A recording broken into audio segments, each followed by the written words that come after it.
Hey there, friend. Come on in, get comfortable. Imagine waking up on a beautiful Sunday morning.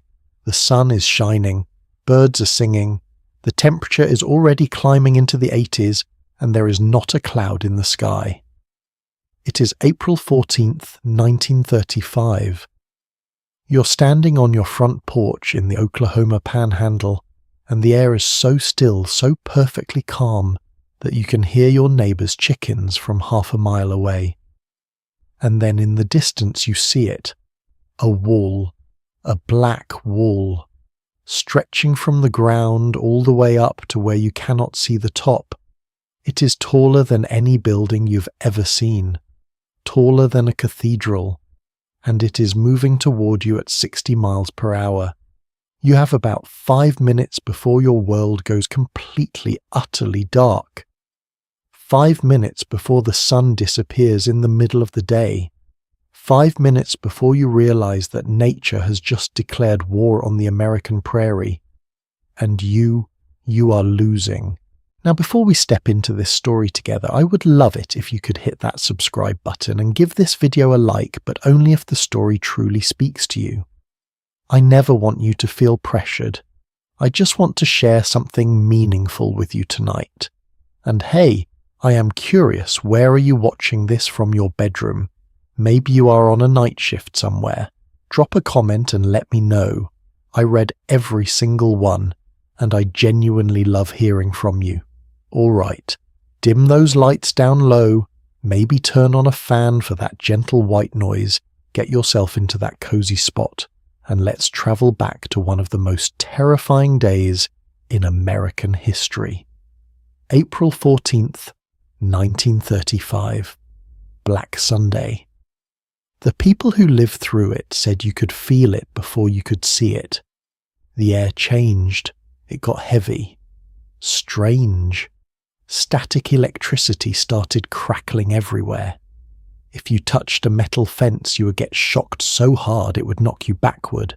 Birds, thousands of them, suddenly took flight all at once, all heading south, screeching like they knew something terrible was coming. Jackrabbits, normally so skittish and scattered, started running in huge packs, stampeding away from the north. And then the wind just stopped. Completely stopped. For a few moments the world went silent. That silence, survivors later said, was the most frightening part. Because they knew. Deep in their bones, they knew something was wrong. Now let me paint you a picture of what people actually saw that day. This is not some Hollywood exaggeration. This is documented history told by the people who were there. One farmer in Boise City, Oklahoma, described it like this. He said it looked like a mountain range. But mountains do not move, and they certainly are not black. He said the cloud was so tall that he tilted his head all the way back, he still could not see the top of it. Scientists later estimated that this wall of dust was somewhere between 5,000 and 8,000 feet high. That is taller than most of the skyscrapers that existed in America at that time. It was a mountain of dirt, a mountain that was rolling across the prairie at the speed of a car on the highway. And here is what makes it even more surreal. Remember, this day started out beautiful, absolutely gorgeous. People had hung their laundry out to dry, kids were playing outside, families were getting ready for Sunday dinner after church. Some folks had even packed picnics because it was such a perfect spring day. And then, in less than 10 minutes, the sky turned black. Not grey, not cloudy, black as midnight. A schoolteacher in Stratford, Texas, named Melt White, wrote in her diary about watching the storm approach. She said she was standing outside the schoolhouse and she could see it coming from miles away. At first, she thought it was smoke from a massive fire, but as it got closer, she realized it was dirt. Millions and millions of tons of topsoil ripped straight from the earth, now airborne, and heading directly toward her. She said she ran inside, grabbed all the children and shoved wet towels under the doors and windows, but it did not matter. The dust got in anyway. It always got in. Can you imagine being a child in that moment? You're 7 years old, maybe 8. You've been playing outside in the sunshine, and suddenly an adult is screaming at you to run inside. You do not understand why. And then the light disappears. The whole world goes dark. You cannot see your hand in front of your face. You try to breathe, but your lungs fill with dirt. You start coughing, choking. Your mother ties a wet cloth around your nose and mouth, but you can still taste the dirt. It is on your tongue, in your teeth. You can feel it grinding between your eyelids when you blink. That is what Black Sunday was like for thousands of families. Here is something that really gets me, and I think about this a lot. The people who experienced this were not stupid. They were not ignorant. These were farmers who had lived on the plains for generations. They knew the land. They knew weather patterns. They had seen droughts before. They had seen dust storms before. But nothing, absolutely nothing in their entire experience had prepared them for what happened on April 14th, 1935. Because this was not just a dust storm. This was the earth itself rising up and moving. One man, a cowboy named Woody Guthrie, who would later become one of America's most famous folk singers, was in Pampa, Texas that day. He watched the storm roll in while he was standing on a street corner. He later wrote a song about it, but before the song he wrote in his journal. He said the cloud looked alive. He said it looked like it was eating the sky. He described how people were running in every direction trying to find shelter, but there was nowhere to go. If you were caught outside when the storm hit, you just had to hunker down, cover your face and hope you did not suffocate. And some people did not make it. Some people, especially the elderly and the very young, died from what doctors started calling dust pneumonia. Their lungs just could not handle it. Now let me give you some perspective on how massive this storm actually was. The dust from Black Sunday did not just hit Oklahoma and Texas. Oh no, this storm travelled. The dirt that was ripped from the farms in the Panhandle made it all the way to the East Coast. New York City, Washington District of Columbia. Ships 300 miles out in the Atlantic Ocean reported their decks covered in dirt. Dirt from Oklahoma, dirt from Texas, dirt from farms that were now completely barren. Think about that for a second. Soil that should have been growing wheat, feeding families, supporting communities, was now falling like snow on the steps of the United States Capitol. Politicians in Washington, who had mostly ignored the crisis happening in the heartland, woke up that morning to find their cars, their windows, their streets covered in a layer of brown dust. Suddenly the Dust Bowl was not just a problem for poor farmers in the middle of nowhere, it was a national emergency. But here is the thing that I find most heartbreaking about Black Sunday. It was not the worst day of the Dust Bowl, it was just the most famous. Because by April of 1935, the people of the Great Plains had already been living in hell for years. This was just the day that hell decided to show up on the doorstep of the rest of America. Let me tell you about a woman named Caroline Henderson. Weeks before Black Sunday, she talked about what life was like during the Dust Bowl. In one letter written just a few weeks before Black Sunday, she talked about how she had stopped trying to keep the house clean. She said it was pointless. She could sweep the floors 10 times a day, and within an hour there would be another layer of dust. She wrote about how she would set the table for dinner, and by the time the food was ready there would be dirt on the plates. She talked about shaking out the sheets every night before bed and still waking up with grit in her mouth. She said she felt like she was living inside a dirty cloud that never went away. And Caroline was one of the lucky ones. She and her husband managed to hold on to their farm. Barely. But hundreds of thousands of others were not so fortunate. Families who had worked the same land for decades, who had poured their entire lives into building something, watched it all blow away. Literally blow away. their topsoil, their crops, their livelihood, their future, all carried off by the wind. Now, I want you to imagine something with me for a moment. Close your eyes if you can. Picture yourself standing in the middle of a wheat field. It is 1934, 1 year before Black Sunday. The wheat should be waist-high by now, golden and swaying in the breeze. But there is no wheat, there is just dirt. Cracked, dry, lifeless dirt. The sun is beating down, relentless and cruel. There has been no rain in weeks. No, scratch that. There has been no real rain in years.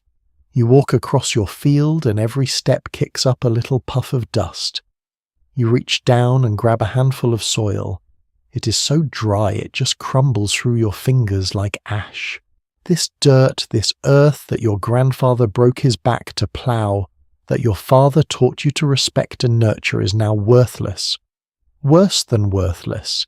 It is actively trying to kill you. That was the reality for millions of people. And Black Sunday was just the exclamation point on a disaster that has been building for years. Here is what I think is the most fascinating and tragic part of this whole story. Black Sunday happened on a day that started with hope. The weather had been beautiful for almost a week. Some folks were starting to think maybe the worst was over. Maybe the drought was breaking. Maybe they could plant again. Maybe life could go back to normal. And then that black wall appeared on the horizon and hope died. Just like that. In the span of 5 minutes, hope turned to terror and terror turned to despair. But you want to know something? The people did not give up. Even after Black Sunday, even after watching the sky turn black in the middle of the afternoon, even after choking on their own land, they did not give up. Some did leave. We will talk about that later in this story. But many stayed. They stayed and they fought. They fought against the dust, against the drought, against the banks, trying to take their farms, against a government that seemed to have forgotten they existed. They fought because that land was all they knew. It was their identity. It was their home. And that, my friend, is what makes this story so powerful, because Black Sunday was not the end. It was not even close to the end. It was just one day, one terrible, unforgettable day in a decade-long nightmare that would reshape America forever. So what happened after the darkness lifted? How did people survive when the sun finally came back out and they could see the devastation around them? Well, that is where our story really begins. Because to understand Black Sunday, to really understand why the sun disappeared that day, we need to go back. Way back. We need to go back to when the prairie was whole, when the grass grew tall and strong, when the soil was rich and deep. We need to understand what the land was before we can understand how it all fell apart. And that is exactly where we are headed next. You know what is kind of darkly funny about the whole Dust Bowl disaster? It started with the most optimistic piece of legislation in American history. I am talking about the Homestead Act of 1862. Picture this: President Abraham Lincoln, right in the middle of the Civil War with the country literally tearing itself apart, signs a law that says, hey, you want land, free land, just go west, plant some crops, stick it out for 5 years, and 160 acres is yours. 160 acres. Free. Can you imagine that offer today? People went absolutely wild for it.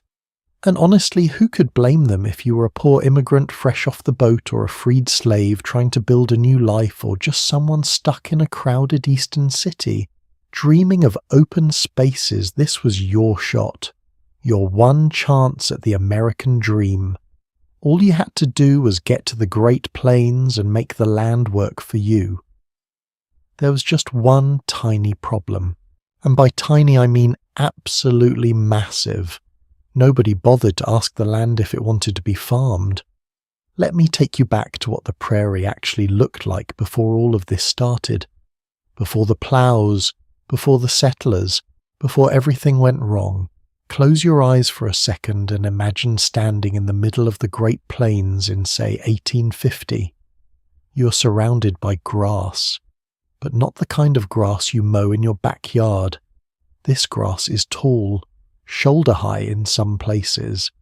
It has roots that go down 6, sometimes 10 feet into the earth. These are not delicate little roots either.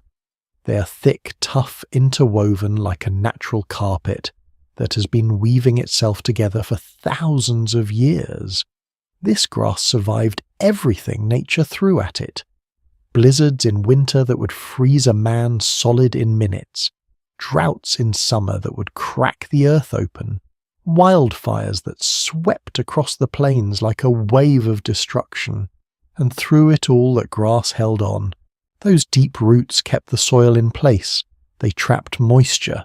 They created this incredible ecosystem where millions of bison could graze, where prairie dogs built entire underground cities, where hawks and eagles circled overhead looking for rabbits. The prairie was alive. It was balanced. It was perfect. And then we showed up with our plows and our brilliant ideas. The first settlers, they were called sodbusters, and that name tells you everything you need to know about how hard this was. They were not just farmers, they were breaking something.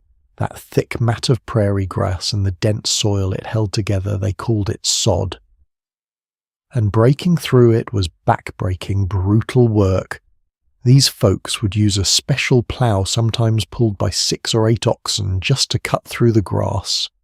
The first time you ploughed a piece of virgin prairie, the sound was incredible. A sort of ripping, tearing sound as thousands of years of growth got turned upside down. Here is something that always gets me. You know what they built their houses out of the sod? Because there were no trees out there. 0. Just endless grass and sky. So they would cut strips of sod, stack them like bricks, and build what they called soddies. Little houses made out of dirt and grass roots. Can you imagine living in a house made of dirt? In the winter, these places were actually pretty warm because the thick walls insulated against the cold. But in the summer, forget about it. Hot as an oven. And when it rained, the roof would leak mud for days afterward. Women would hang sheets from the ceiling to catch the dripping mud so it would not fall on their dinner table. That was the price of the American dream on the prairie. But here is the thing. Those early sodbusters, as hard as their lives were, they kind of had it figured out. They farmed small plots. They left a lot of the prairie intact. They rotated their crops. They worked with the land, not against it. Sure, they were breaking up the grassland, but slowly, carefully. The prairie could handle it. It was resilient. It could adapt. And then came World War I. Oh boy, World War I changed everything. See, Europe was at war and Europe needed wheat. Massive amounts of wheat to feed the armies, to feed the people, to keep the war machine running. And American wheat farmers, they hit the jackpot. The price of wheat went from around 60 cents a bushel to over $2. That might not sound like much, but for a farmer that was the difference between barely scraping by and getting rich. Really rich. Suddenly breaking up prairie land was not just about homesteading anymore. It was about money. Big money. People started pouring onto the plains with one goal: plough up as much land as possible and plant wheat. All wheat. Nothing but wheat. Forget crop rotation. Forget leaving some land fallow. Forget the old careful methods. Just plough and plant and pray for rain. And you know what made it even easier? Technology. By the 1920s, tractors were becoming affordable. Not the little garden tractors you see today, but massive steel beasts that could plough 20 acres in a day. What used to take a man and his horses a week, a tractor could do before lunch. It was intoxicating. Farmers felt invincible. They had conquered the prairie. They had tamed the wild land. They were masters of their domain. There was this phrase that people actually believed back then. I am not making this up. They genuinely, truly believed it. The phrase was "rain follows the plough." Let that sink in for a second. Rain follows the plough. The idea was that if you broke up the prairie and planted crops, you would somehow change the climate. The disturbed soil would release moisture into the air, which would create more rain, which would make farming easier, which would make more people want to farm, which would create even more rain. It was this beautiful, perfect cycle that would turn the Great Plains into a garden paradise. Except it was completely, utterly, catastrophically wrong. But nobody wanted to hear that. When wheat prices are high and money is rolling in, you do not want some scientist telling you that you're destroying the land. You want to plough more, plant more, make more money. And that is exactly what happened.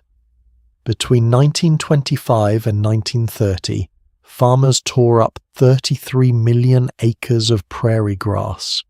33 million acres. That is an area bigger than the entire state of Pennsylvania. Gone, ploughed under, replaced with wheat that had roots maybe a foot deep if that. Think about what that means. Remember those prairie grasses with their 6-foot, 10-foot roots holding everything together. Now imagine replacing all of that with wheat that barely scratches the surface. It is like replacing the foundation of a house with cardboard and hoping it will hold up in a hurricane. Spoiler alert, it does not. I want to tell you about a man named Fred Folkers. He was a farmer in Kansas, and he lived through this whole era. Years later, he gave an interview where he talked about the plough-up years, and he said something that has always stuck with me. He said, "We thought we were so smart. We had these big machines, we had science, we had ambition. We looked at that prairie grass and we thought, what a waste. We can do better." And we did do better. For about 5 years. We made money hand over fist. And then the rain stopped and we realized we had not been smart at all. We had been fools. We had taken something that worked perfectly and destroyed it because we thought we knew better. That is the heart of it right there, is it not, human arrogance? We saw a system that had worked for thousands of years and we said, now we can improve on that. And we could not. We really, really could not. By 1930, when the drought started, there was almost no native prairie grass left in the southern plains. It had all been ploughed under, and when the rain stopped coming, those shallow-rooted wheat plants just died. They shriveled up and blew away, and without any roots to hold the soil in place, the dirt just sat there exposed, vulnerable, waiting for the wind. And the wind came. Oh, did the wind come? Here is something that still gives me chills. There were old-timers people who had been on the plains since the 1870s who warned everyone that this was going to happen. They had seen droughts before. They knew the patterns. They tried to tell the new farmers, you cannot plough up all the grass. You need to leave some. The prairie needs its grass. The grass holds everything together. But nobody listened, because the old-timers were not making money. They were just surviving, and who wants to just survive when you could be getting rich?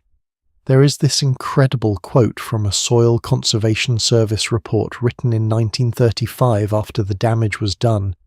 It said, "The grassland which had taken nature thousands of years to build was destroyed by man in less than a generation." Less than a generation. We took something ancient and perfect and irreplaceable, and we wrecked it in about 20 years. Do you know what the saddest part is? The prairie tried to warn us. All through the 1920s there were little dust storms, nothing like what came later but little reminders. The wind would kick up some dirt, blow it around, and farmers would cough and brush it off and keep ploughing. The land was literally trying to tell them, hey, this is not working, I need my grass back. But we did not listen. We never listen. And so, by the time 1931 rolled around and the drought began in earnest, the stage was set for disaster. Millions of acres of exposed topsoil, no deep roots to hold it down, no prairie grass to trap moisture, just dirt. Vulnerable, helpless, doomed dirt. All it needed was wind. And on the Great Plains there is always wind. You see where this is going, right? We built our own nightmare.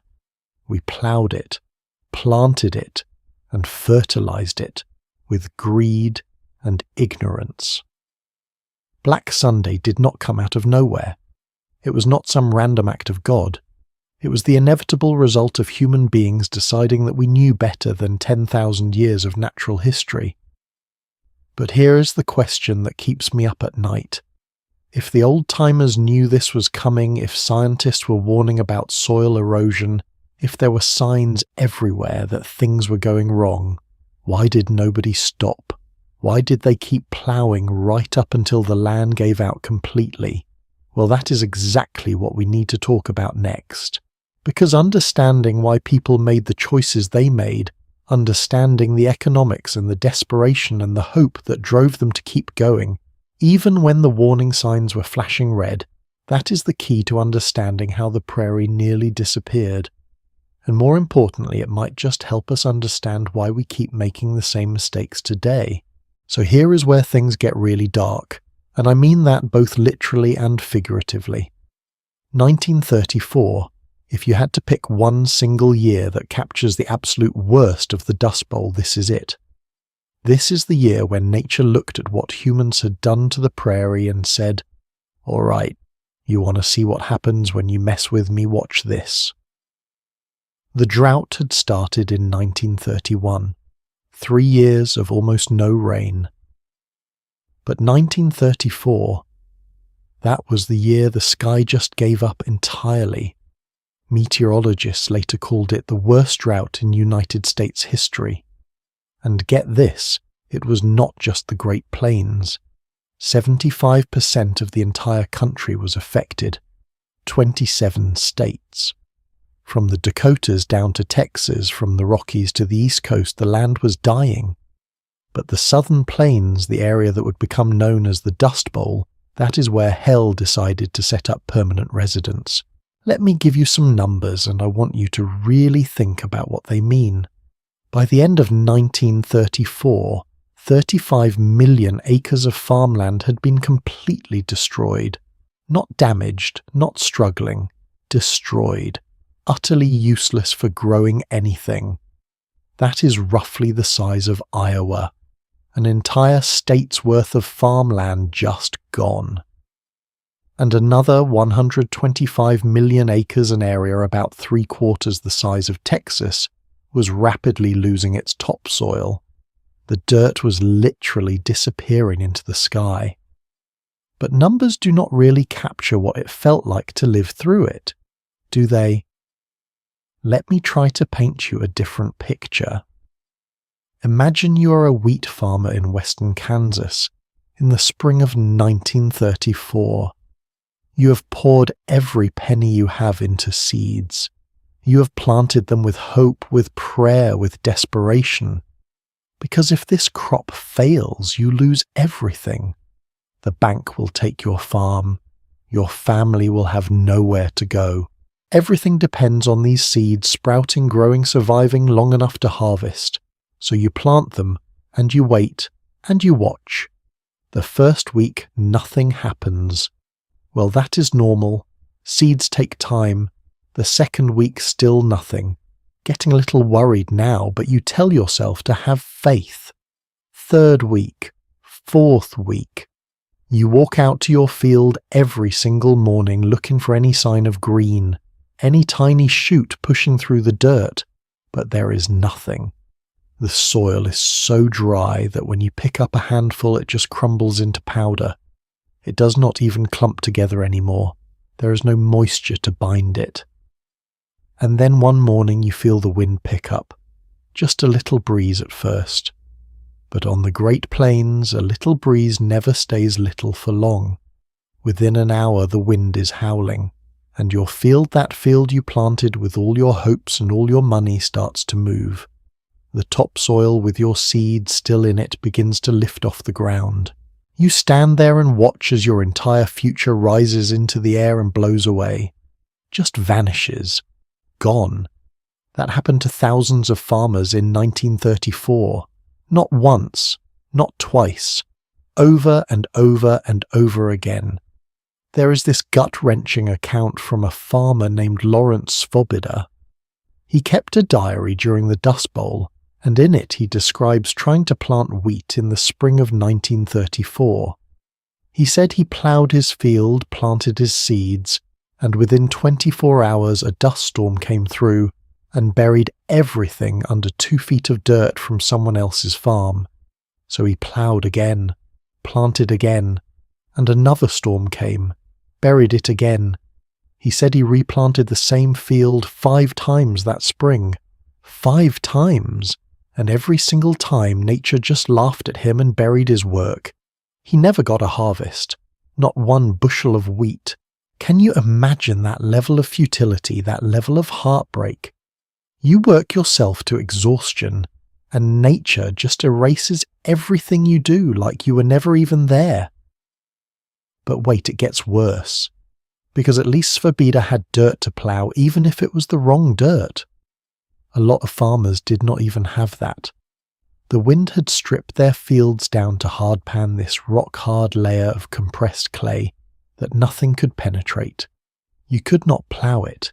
You could not plant in it. You certainly could not grow anything in it. The land had been scoured clean, like someone had taken a giant belt sander to the entire prairie. Now let me explain the science of why this was happening, but I promise I will keep it simple. You remember those deep prairie grass roots we talked about earlier? Those roots did not just hold the soil in place. They did something else that was incredibly important. They kept the soil alive. When grass roots die and decompose, they leave behind tiny channels in the earth. These channels let water seep down deep and let air circulate. They are like thousands of little straws running through the dirt, keeping it loose and healthy and able to absorb moisture. When you plough up all that grass and replace it with shallow-rooted wheat, those channels disappear. The soil compacts, it gets hard and dense, and when rain does come, instead of soaking in the water, just runs off the surface, carving gullies and washing away even more topsoil. So the prairie grass was not just holding the dirt in place. It was maintaining the entire structure that made the dirt work as soil. Remove the grass, and you do not just have loose dirt. You have dead dirt, dirt that cannot support life anymore. And in 1934, millions of acres of that dead dirt were sitting exposed under a brutal sun with no rain in sight. The temperatures that summer were insane. And I do not mean like, oh, it is a bit warm today. I mean apocalyptic. Kansas saw temperatures hit 114 degrees Fahrenheit. Oklahoma hit 113. Day after day after day of crushing, relentless heat. The kind of heat where you cannot touch metal because it will burn your skin. The kind of heat where chickens would just keel over dead in the middle of the day. Where cattle would stand in what little shade they could find, panting, and then just collapse. There is this heartbreaking detail I read in a farm wife's letter. She talked about how she would go out every morning and find rabbits dead in her yard. Just dead, lying on their sides. At first she thought they'd been killed by predators, but there were no marks on them. They had just died from the heat. Their little bodies could not take it anymore. She said she stopped burying them after a while because there were too many. She would just sweep them off her porch like leaves, and through all of this the wind never stopped. Never. The Great Plains are naturally windy, right? That is just part of the geography. But in 1934 it felt like the wind had a personal vendetta. 40, 50, sometimes 60 miles per hour, day after day, and every gust picked up more dirt. More of what used to be farmland. More of what used to be someone's livelihood. Here is something that really drives home the scale of this disaster. On May 9th, 1934, a massive dust storm formed over the southern plains. We're talking about a storm system that was 2 miles high and covered thousands of square miles. This thing was so big it showed up on weather maps like a hurricane, and it travelled. Oh boy, did it travel. 2 days later, that same storm dropped 12 million pounds of dust on Chicago. Think about that. 12 million pounds. That is 6,000 tons of prairie dirt falling on a city hundreds of miles away. People in Chicago woke up to find their cars covered in brown dust, their windows coated, their streets looking like a desert, and they had no idea where it was coming from. Some of them thought it was ash from a massive fire. Others thought it was some kind of industrial pollution. It took a while before people realized, oh my God, that's farmland. That is someone's farm falling out of the sky. The storm kept going. Cleveland, Buffalo, Boston, New York City, people on the East Coast, people who had never even thought about the Great Plains were sweeping Oklahoma off their stoops. The dust was so fine, so pervasive, that it got into everything. Sealed buildings, closed cars. It did not matter. The dust found a way in. It always found a way in. And that winter something happened that sounds like it came from a biblical plague. Red snow fell in New England. Red snow. Because the dust in the atmosphere, the iron-rich soil from the plains mixed with the snow and turned it this eerie rust colour. People were building snowmen that looked like they were made of clay. Kids were having snowball fights with red snowballs. It would be kind of funny if it was not so terrifying. But you know what the worst part was? The people living in the Dust Bowl proper, they did not get a break even in winter. At least in summer, when the dust storms came, it was just dust. But in winter you got dust and cold, blizzards of dirt and ice. Your livestock would freeze to death with their nostrils caked in mud. Your water would freeze, and when you broke through the ice there would be a layer of dirt on top. Everything was contaminated. Everything. There was a teacher in Boise City, Oklahoma, who kept a journal that year. She wrote about how school became almost impossible to hold. On a good day, maybe half the kids would show up. On a bad day, when the dust was thick, nobody came. Not because the parents did not care about education, but because it was literally dangerous to send your children outside. She wrote about looking out the school window and not being able to see the building across the street. She wrote about finding dust drifts 3 feet high against the school door and having to shovel them away just to get inside. And this was a regular occurrence, not once in a while, regularly. The psychological toll of all this is something we do not talk about enough. Depression, anxiety, despair. These were not just hard times. This was watching everything you had ever worked for, everything you'd ever believed in, turn to dust and blow away. Literally. Farmers would sit on their porches staring at their ruined fields, wondering what they had done to deserve this. Wondering if God had abandoned them. Wondering if they should just give up and leave. And many did leave. We will get to that story soon. But many stayed. And I think about those people a lot. What kind of stubborn hope, what kind of fierce determination does it take to look at 1934, to see your farm turning into a desert, to watch your children cough up mud, to feel like the world is ending and still say, no, I am staying. This is my home. Because that is what a lot of them did. They stayed, they fought, they endured, but enduring came at cost. And by the end of 1934, with 35 million acres destroyed and another 125 million acres dying, it was becoming clear that this was not just a bad season. This was not even just a bad year. This was something unprecedented, something that might not have an end. And if you think 1934 was bad, well, buckle up, because the worst was yet to come.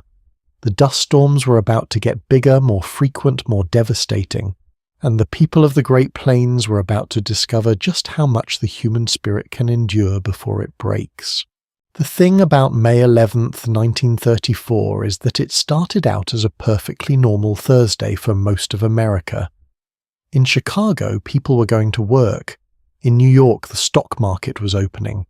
In Washington, politicians were arguing about New Deal programs, normal Thursday stuff, boring even, and then the sky started falling, literally, except it was not rain or snow, it was Oklahoma. I want you to understand the sheer impossibility of what happened that day. Soil, actual farmland, from the Great Plains, travelled 2,000 miles through the atmosphere and fell on the East Coast like snow. Think about that for a second. Your grandparents' farm, the dirt they had ploughed and planted for generations, rising into the air, travelling halfway across the continent, and landing on a businessman's suit in Manhattan. The physical impossibility of it. The atmospheric violence required to make that happen. It is mind-boggling. Let me take you through this storm's journey because it is one of the most incredible meteorological events in American history. It started as these things did in the southern plains. May 9th, 1934, a low-pressure system moved in from the west, colliding with a high-pressure system parked over the plains. Nothing unusual there. Weather systems collide all the time. But remember, by May of 34, there were millions of acres of completely bare topsoil just sitting there, exposed, vulnerable, waiting. The wind picked up. And when I say picked up, I mean it howled. 40, 50, 60 miles per hour sustained winds. And there was nothing to stop it. No grass, no crops, no moisture in the soil to hold it together. Just powder-fine dirt loose and ready to fly. Within hours, a dust cloud had formed that was, and I need you to really picture this, 1,500 miles long and 600 miles wide. That is not a typo. 1,500 by 600. That is roughly the size of the state of Alaska. A cloud of dirt moving across America. A meteorologist named Robert Geiger was tracking this storm from his office, and he later said that when he plotted its size on his map, he had to use 3 separate sheets of paper just to fit the whole thing. He kept thinking his instruments were broken. Nothing could be that big. But they were not broken.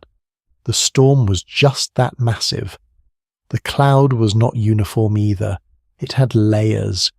Different types of soil from different farms, different states, all mixing together in this aerial cocktail of destruction. The bottom layer closest to the ground was the heaviest particles, sand and larger soil chunks.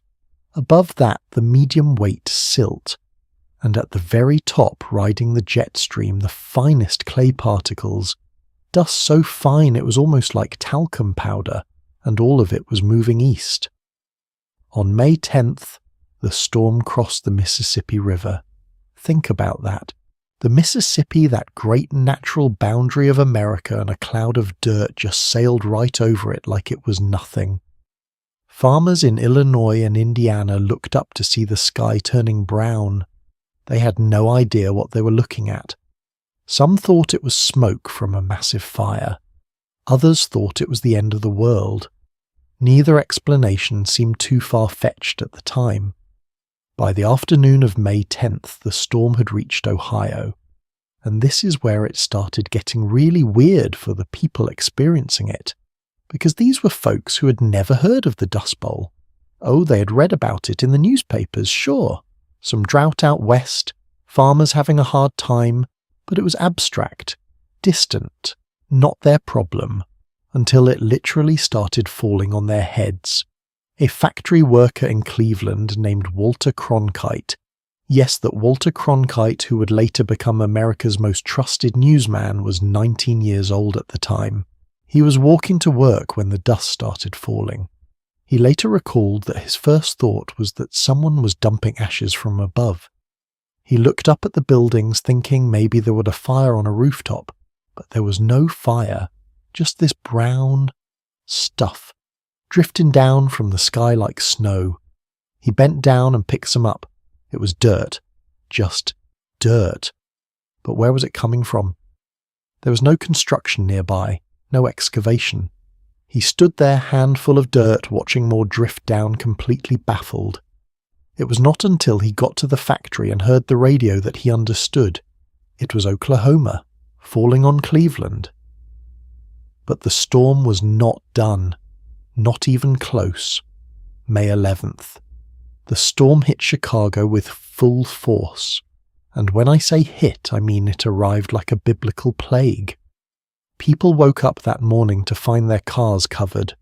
Not dusty. Covered. Completely coated in a thick layer of brown dirt. Windows were obscured. Streets looked like they had been paved with cocoa powder.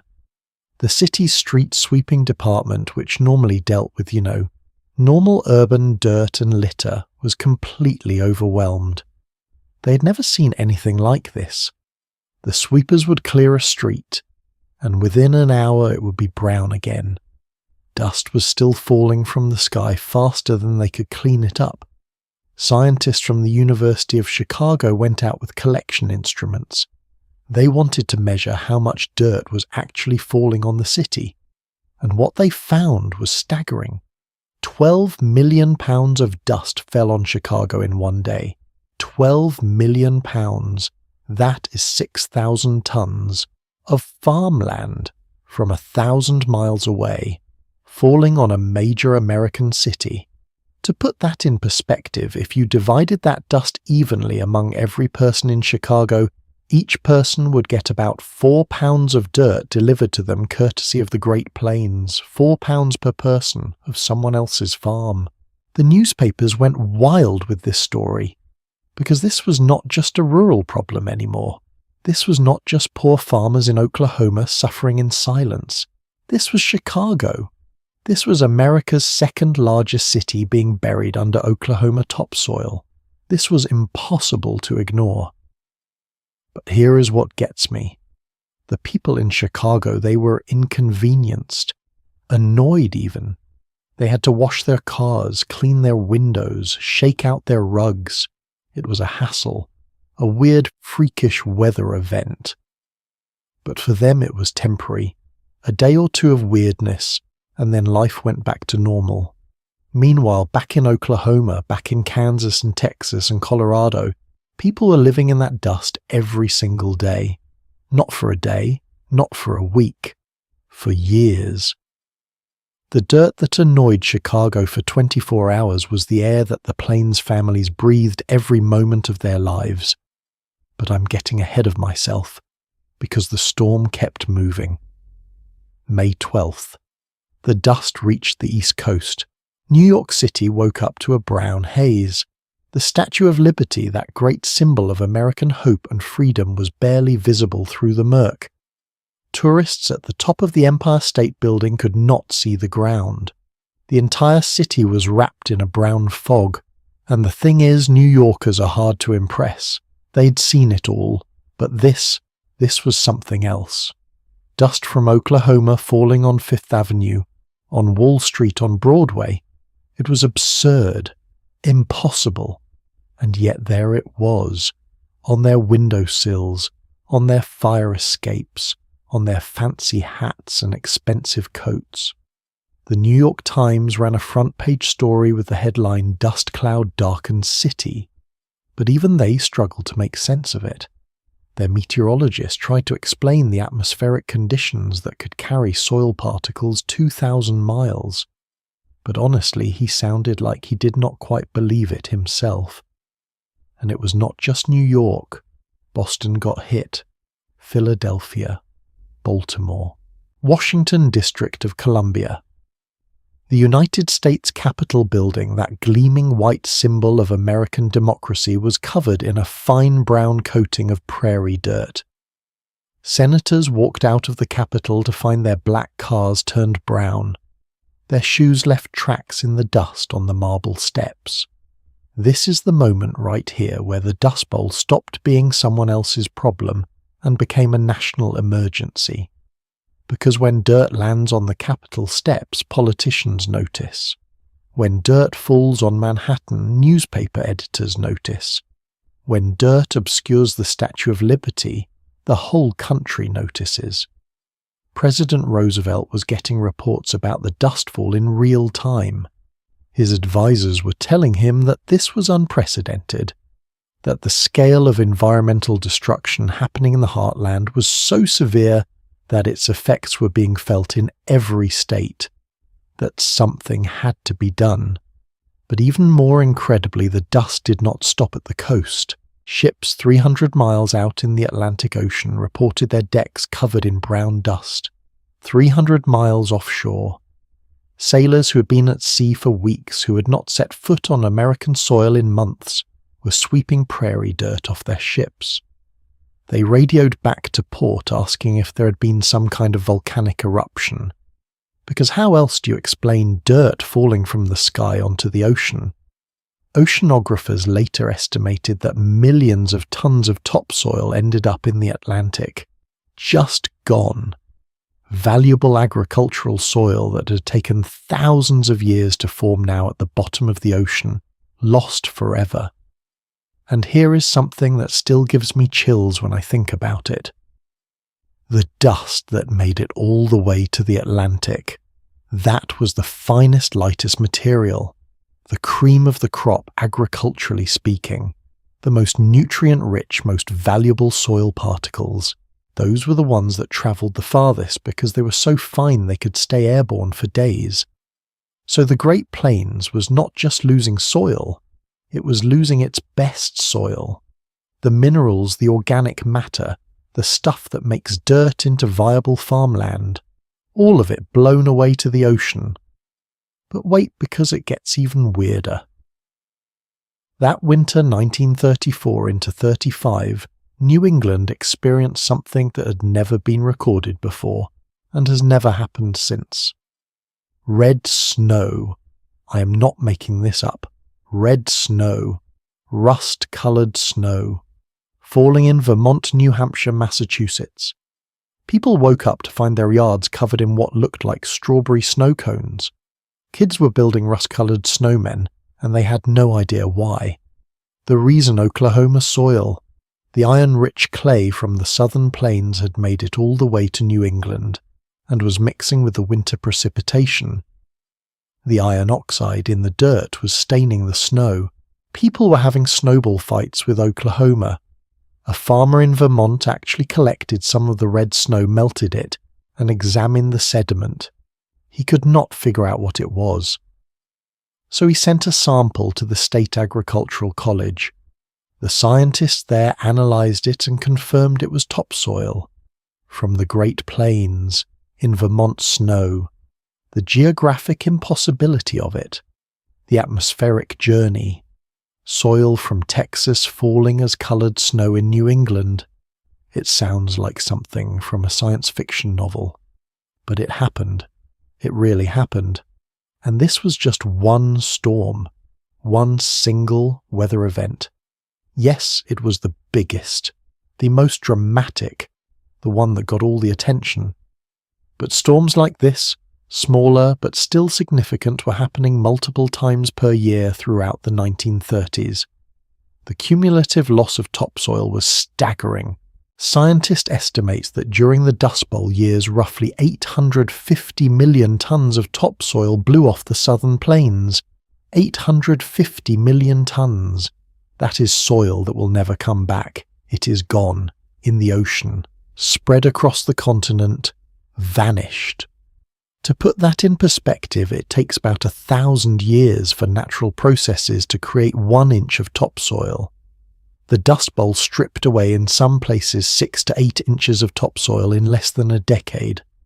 That is 6,000 to 8,000 years of soil formation destroyed in 10 years. And people watched it happen. Farmers stood in their fields and watched their land literally fly away. They could see it. The horizon would darken, the wind would pick up, and the topsoil, the very foundation of their livelihood, would rise into the air and disappear. Some of them tried to fight it. They would plough fire breaks thinking that would stop the dust like it stops fire. It did not work. The dust just went over and around. They would wet down the fields trying to make the soil too heavy to blow. But there was not enough water, and even when they could wet a field, it would dry out in hours in the brutal heat. There was a farmer in western Kansas named Ernest Houghton, who became something of a local legend for his stubborn attempts to save his topsoil. He bought every piece of used sheet metal he could find and laid it across his fields, weighing it down with rocks, trying to literally cover his land to keep it from blowing away. His neighbors thought he was crazy, and maybe he was. But you know what? His fields kept their topsoil better than anyone else's in the county. Crazy sometimes works. But most people could not afford sheet metal even used. They could only watch and hope and pray for rain that did not come. The psychological impact of watching your land disappear is hard to overstate. This was not an abstract loss. This was not numbers on a bank statement. This was the actual physical earth that your grandparents had homesteaded, the soil your father had ploughed, the land you had planned to pass on to your children, and it was flying away, going to Chicago, going to New York, going to the ocean. Some people just broke, gave up, walked away, left the farm they had fought so hard to build and joined the stream of refugees heading west. Others hardened, became grimly determined to outlast the disaster, to still be standing when it was over, whenever that might be. And through it all the storms kept coming. 14 major dust storms in 1932, 38 in 33, 40 in 35, each one carrying away more soil, each one darkening more skies, each one making it clearer that the Great Plains was in the middle of the worst environmental disaster in American history. But here is the thing that I keep coming back to. The thing that haunts me about the May 19th 34 storm in particular. It made the invisible visible. It took a crisis that was happening in a remote, rural, relatively poor part of the country, and it spread it across the entire nation. Rich people in New York had to deal with it. Powerful people in Washington had to acknowledge it. It could not be ignored anymore.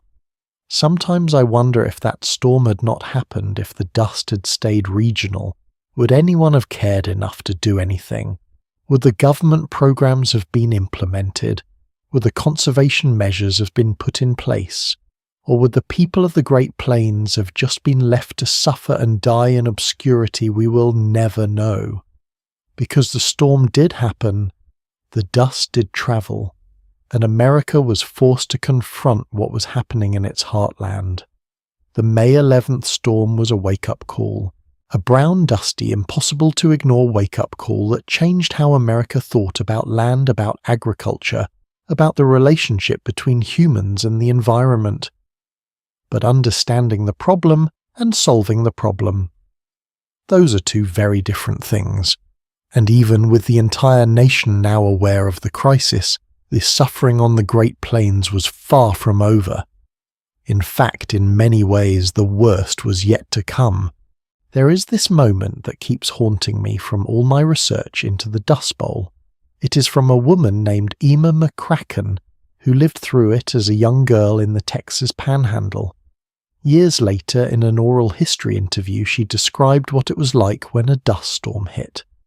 And she said something that just breaks my heart every time I think about it. She said, "I forgot what colour the sky was supposed to be." She was 7 years old when the Dust Bowl started.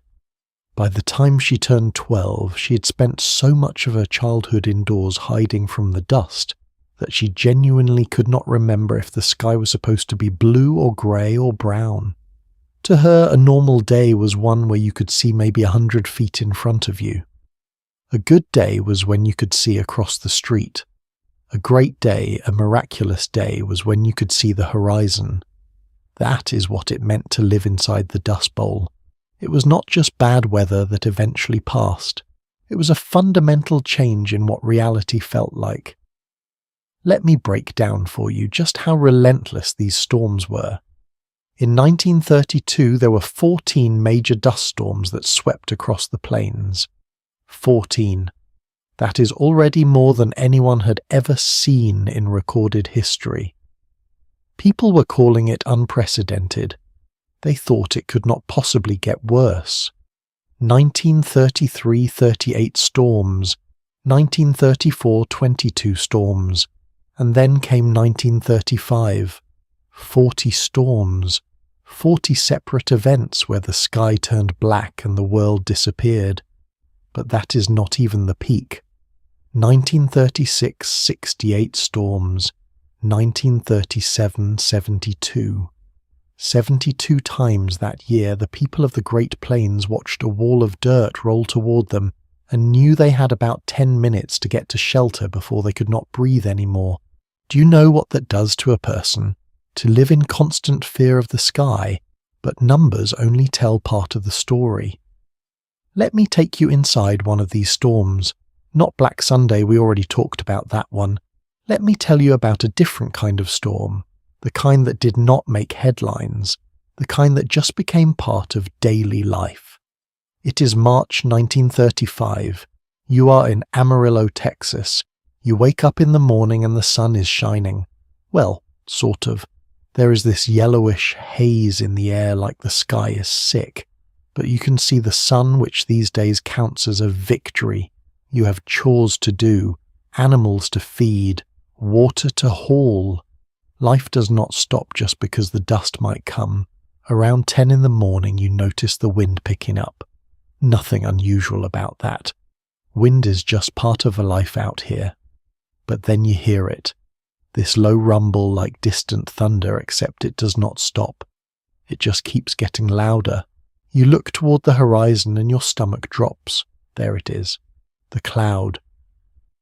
But here is the thing about these storms that people who have not lived through them do not understand. They were not just wind carrying dirt. They had texture, personality. Each storm was different.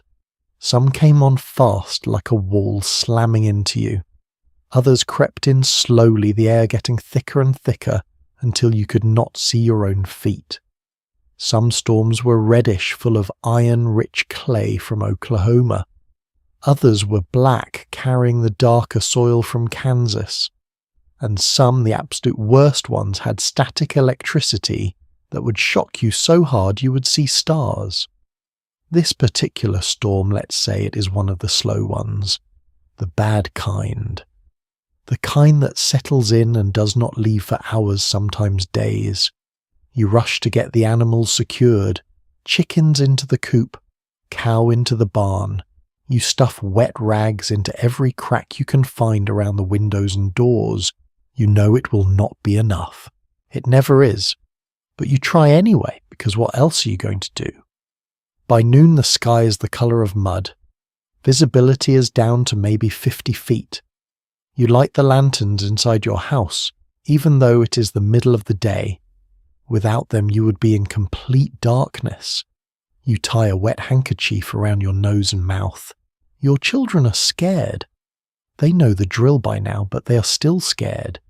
You can see it in their eyes. The dust starts coming in. It does not matter how hard you try to seal the house. Dust is like water. It finds a way. You watch it seep through the cracks around the windows. It comes down the chimney. It rises up through the floorboards. Within an hour there is a thin layer on everything. The table, the chairs, the bed, your skin. And then you hear the coughing start.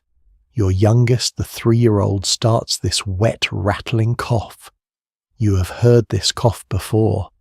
Every parent in the Dust Bowl has heard this cough. It is the sound of lungs trying to expel mud. Because that is what is happening. The dust is mixing with the moisture in their lungs and turning to paste. This is what they called dust pneumonia. And it killed people. Hundreds of people, maybe more. Nobody knows the exact number because a lot of deaths just got listed as pneumonia or respiratory failure. But everybody who lived through it knew. When someone started coughing like that and could not stop, you knew they were in trouble. There was a doctor in liberal Kansas named John H. Blue. He kept records during the Dust Bowl, and he described finding dust in people's lungs during autopsies. Not just a little dust. Packed dirt. He said some people's lungs were so clogged that he was amazed they had stayed alive as long as they did. Children and elderly people were the most vulnerable, but even healthy adults got sick. Your lungs just were not designed to breathe mud. So you hold your 3-year-old and you make them breathe through a damp cloth and you pray. That is all you can do. Pray that the storm passes soon. Pray that their little lungs can handle it. Pray that you all make it through another day. The storm lasts 17 hours. That is not even close to the record. One storm in Amarillo lasted 11 hours of complete blackout. 11 hours where you literally could not see your hand in front of your face. Another storm in March of 1935 raged for 3.5 days straight. 3.5 days. Imagine being trapped in your house in the dark, breathing through a wet rag for 84 hours. When the storm finally passes, you step outside to survey the damage. There are drifts of dust everywhere. Against the fence, against the barn, against the house. Some of them are 3-4 feet high. You take a shovel and start digging. You have to clear a path to the barn so you can check on the animals. You find one of your chickens dead, suffocated, its beak caked with mud. The cow is still alive, but barely. Her eyes are crusted shut with dust. You have to wipe them clean with a damp rag before she can even see you. Inside the house, everything is covered, and I mean everything. You have to shake out the bed sheets, sweep the floors, wipe down the dishes, and you know what the worst part is? You know this is pointless, because tomorrow, or maybe the day after, or maybe even later today, another storm will come, and you will have to do it all over again. It never ends. A farm wife named Anne-Marie Lowe kept a diary during the Dust Bowl. She lived in North Dakota on the northern edge of the affected area. In one entry from April 1934, she wrote about cleaning her house after a storm. She said she filled 17 dustpans with dirt. 17 from inside her house. She wrote that she would wet down the floors before sweeping so the dust would all become airborne again and choke her. And then she wrote this line that just kills me. I have gotten so tired of this eternal cleaning that I have about decided to let it stay dirty. Can you imagine reaching that point where you're so exhausted, so beaten down by the constant battle against dirt that you just want to surrender? But she did not surrender. None of them did. They kept cleaning, kept fighting. Because what choice did they have?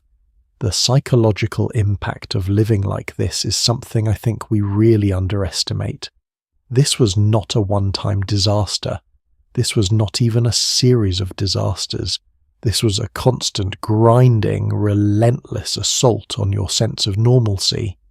You could not plan anything. You could not trust the weather. You could not protect your children. You could not keep your house clean. You could not breathe clean air. Everything, absolutely everything, was contaminated by dust. People started exhibiting symptoms of what we would now recognize as severe anxiety and depression. There was this term that doctors started using, dust neurosis. Folks would become obsessed with checking the horizon for storms. They would wake up in the middle of the night convinced they heard the rumble of approaching dust. Some people refused to leave their houses at all, even on clear days, terrified that a storm would catch them outside. And can you blame them? The dust did not follow a schedule. It did not come with warnings. 1 minute it would be a beautiful morning, and the next minute you were choking in the dark. That kind of unpredictability, that constant threat, it wears you down in ways that are hard to explain unless you have lived through it. There is a photograph that really captures this for me. It was taken by a photographer named Arthur Rothstein in 1936. It shows a farmer and his 2 young sons walking toward a barn during a dust storm. They are leaning into the wind heads down barely visible through the blowing dirt. The father has his hand on one son's shoulder, guiding him. And what gets me about this photo is how normal it looks. Like this is just another Tuesday. Dad taking the boys out to do chores while the world tries to suffocate them. Because that is what it became. Normal. The nightmare became so commonplace that people just adapted to it. They developed routines, wet rags on the windowsills, lanterns ready to light at a moment's notice, extra handkerchiefs soaked in water kept in a bucket by the door. They learned to live in hell because hell had become home. But adaptation has its limits. There is only so much the human spirit can endure before it starts looking for an escape. And for hundreds of thousands of people, that escape came in the form of a highway, a road that led west toward a dream of something better, a place called California. And that exodus, that desperate migration of people fleeing the dust, is a story all its own. One that is going to break your heart and restore your faith in humanity, all at the same time. Picture a man standing in his barn holding a rifle. His hands are shaking, not from fear, from something worse, from the knowledge of what he is about to do. In the stall in front of him stands his best milk cow. She has been with his family for 8 years. His children learned to milk on her gentle teats. She has never kicked, never caused trouble, always given everything she had. And now she's starving to death because there is no grass left to feed her, and no money to buy feed. The government has offered to buy her $14. That is what his loyal cow is worth now. $14. And if she is too thin, if she fails the inspection, they will shoot her right there and bury her in a mass grave. No money, just a bullet and a hole in the ground. He cannot afford to feed her. He cannot afford to keep her alive. But taking that $14 feels like the worst kind of betrayal, like he is selling out his last friend for pocket change. This was happening all across the Great Plains in the mid-1930s. And this right here is where the Dust Bowl stopped being just an environmental disaster and became an economic apocalypse. See, most people think the Dust Bowl and the Great Depression were 2 separate tragedies that just happened to occur at the same time. But that is not quite right. They fed into each other. They amplified each other. They created this horrific feedback loop where each problem made the other problem worse until the whole system collapsed. Let me walk you through how this worked, because it is both fascinating and absolutely devastating. When the stock market crashed in 1929, wheat prices were already starting to fall. Remember, during World War I, wheat had been selling for over $2 a bushel. By the late 20s, it was down to about $1. Not great, but farmable. You could still make a living if you had a good harvest and kept your costs down. Then the crash happened. Suddenly nobody had money to buy anything, including bread. Demand for wheat collapsed. And when demand collapses, prices follow. By 1932, wheat was selling for 38 cents a bushel. 38 cents. That is less than half of what it cost most farmers to grow it. So you are a farmer. You are already struggling because of drought. Your crops are failing, and the crops that do somehow manage to grow, you are selling them at a massive loss. Every bushel of wheat you harvest is literally costing you money. The more you produce, the poorer you get, but you cannot just stop farming. Because you have loans. Everyone has loans. You borrowed money to buy your land, to buy your equipment, to buy your seed. The bank does not care that wheat prices crashed. The bank wants its money. Every month the payment is due, and if you cannot pay, they take your farm. Simple as that. Now add the dust storms into this equation. Your crops are not just selling for nothing, they're not growing at all. Field after field of dead wheat, or worse fields where the wheat sprouts and then gets buried under someone else's topsoil. You put money into planting, and nature just erases your investment like it was never there. There is this account from a banker in Dalhart, Texas, who described what it was like processing farm foreclosures during the Dust Bowl. He said the hardest part was looking farmers in the eye and telling them they were losing land their grandparents had homesteaded. These were not lazy people. These were not people who had made stupid decisions. They had done everything right. They had worked themselves to exhaustion, and still they were losing everything. He described one man who came in to negotiate his debt. The farmer laid out his account books, showed his planting records, his expense logs, everything meticulously documented. And the numbers were clear. Even if he had perfect weather for the next 5 years, even if wheat prices miraculously recovered, he could never earn enough to pay back what he owed. The math just did not work. His farm was dead economically speaking. He just had not admitted it yet. The banker said the man sat there for a long time staring at his own handwriting in those account books, all those careful records, all that hope and planning. And then he just closed the book, stood up and walked out. He never came back to the bank. 3 weeks later he was on Route 66 heading to California with his family in a beat-up Ford truck. Multiply that story by hundreds of thousands and you start to understand the scale of the economic collapse. But here is where it gets even darker. The government trying to help actually made things worse in some ways. In 1933, as part of the New Deal, they started buying cattle from farmers who could not afford to feed them. The idea was to reduce the surplus support prices and provide some relief. Sounds good, right? Except the reality was brutal. Government inspectors would come to your farm and evaluate your herd. Healthy cattle they would buy for maybe $20 a head. Decent money under the circumstances. But cattle that were too thin, too weak, too far gone, those they would condemn, and condemned cattle had to be destroyed immediately, shot and buried right there on your property. In the first year of this program, more than 50% of the cattle purchased were condemned. 50%. Do you understand what that means? Farmers were watching government agents shoot their animals and dump them in mass graves. Animals that these farmers had raised from calves, animals that represented years of work and investment and care, just executed and buried.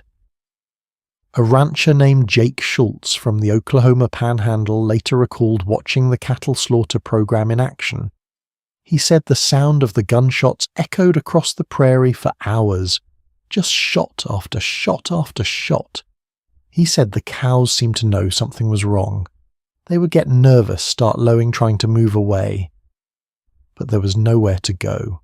He described seeing a pile of dead cattle, maybe 40 or 50 of them just stacked up waiting to be buried. And he said the smell of death and waste hung over his ranch for weeks afterward. This is the program that was supposed to help people, and in some ways it did. That $14 or $20 per head kept some families from complete destitution. But the psychological cost of watching your livestock get slaughtered en masse, that is hard to calculate. Meanwhile, in the small towns scattered across the Dust Bowl, businesses were failing left and right. Think about it. When the farmers have no money, they cannot buy anything. The general store loses customers. The bank loses depositors. The garage loses repair work. The whole local economy was built on agriculture, and agriculture was dying. Main streets that had been thriving just a few years earlier were turning into ghost towns. Storefronts boarded up, windows broken and never repaired. Families who had run businesses for generations just walked away. What was the point of keeping a store open when nobody had money to buy anything? There is this photograph from Hooker, Oklahoma, taken in 1936. It shows the main street of town, and there is literally one person visible, in the middle of the day. The street is half buried in dust drifts, several buildings have collapsed, and there is this overwhelming sense of abandonment, like the town itself has just given up. Teachers were not getting paid. Some schools were operating on scrip, basically I owe us, instead of real money. Doctors were doing surgeries in exchange for chickens or bushels of wheat when there were chickens or wheat to trade.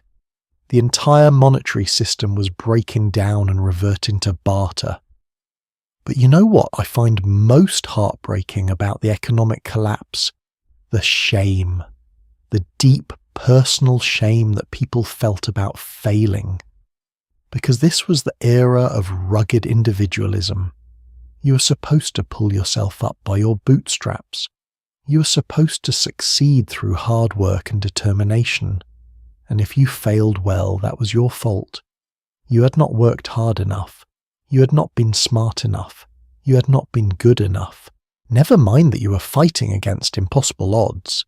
Never mind that the entire economic and environmental system had collapsed.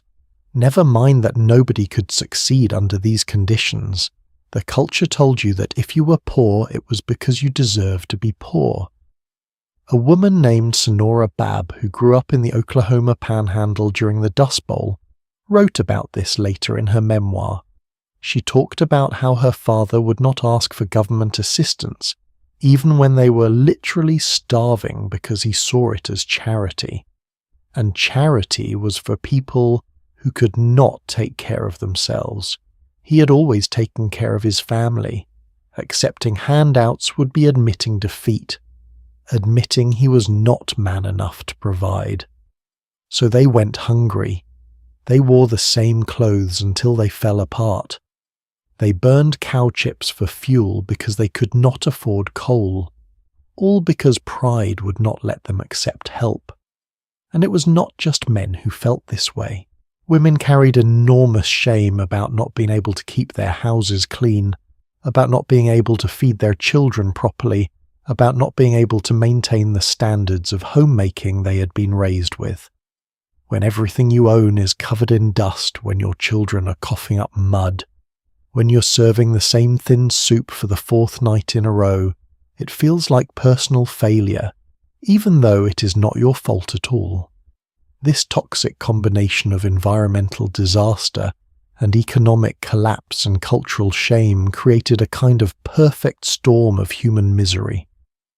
And the only escape for many people was to leave, to give up on everything they had built and head west toward the promise of work, of food, of hope.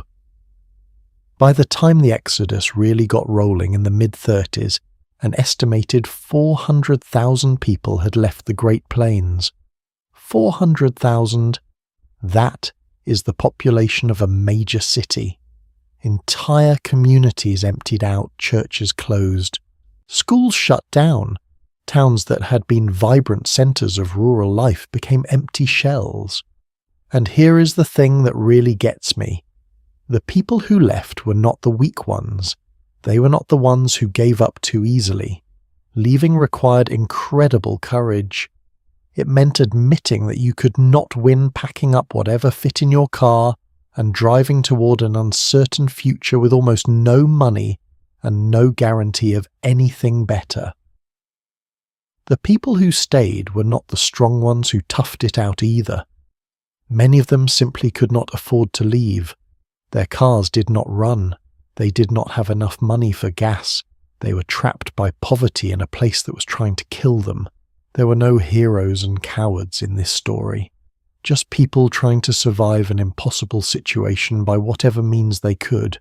And those people who did leave, who packed their families into jalopies and joined the river of refugees flowing west on Route 66, they were about to discover that the California dream was a lot more complicated than the postcard suggested. That escape was not quite the salvation they had hoped for. Route 66 stretched out before them like a ribbon of hope, 2,448 miles from Chicago to Los Angeles. But for the families fleeing the Dust Bowl, the journey started long before Chicago and felt infinitely longer than any map could measure. I want you to imagine loading your entire life into a 1927 Ford truck. And when I say entire life, I mean everything. Your clothes, your dishes, your photographs, your grandmother's quilt, your children's toys, your wife's wedding dress, maybe a rocking chair that your grandfather made, a Bible, a few tools, everything you own that might be useful in starting over, crammed into and onto and tied to the sides of a vehicle that was probably not in great shape to begin with. The truck bed is piled so high with furniture and belongings that it looks like it might tip over. Mattresses are strapped to the roof. Pots and pans dangle from the sides, clanking with every bump in the road. Your children are squeezed into whatever space remains, sitting on bundles of clothes, holding chickens in crates on their laps. This is not a vacation. This is an evacuation. This is fleeing for your life, except the thing you are fleeing from is not an army or a fire. It is the absence of everything. Absence of rain, absence of crops, absence of hope, and you are not alone. Thousands of families are making this same desperate journey. The road is thick with jalopies, all heading west, all carrying everything their owners could not bear to leave behind and nothing they could afford to lose. John Steinbeck, in his novel The Grapes of Wrath, described this exodus with words that still give me chills. He wrote, "And then the dispossessed were drawn west, from Kansas, Oklahoma, Texas, New Mexico, from Nevada and Arkansas. Families, tribes dusted out, tractored out. Carloads, caravans, homeless and hungry, 20,000 and 50,000 and 100,000 and 200,000.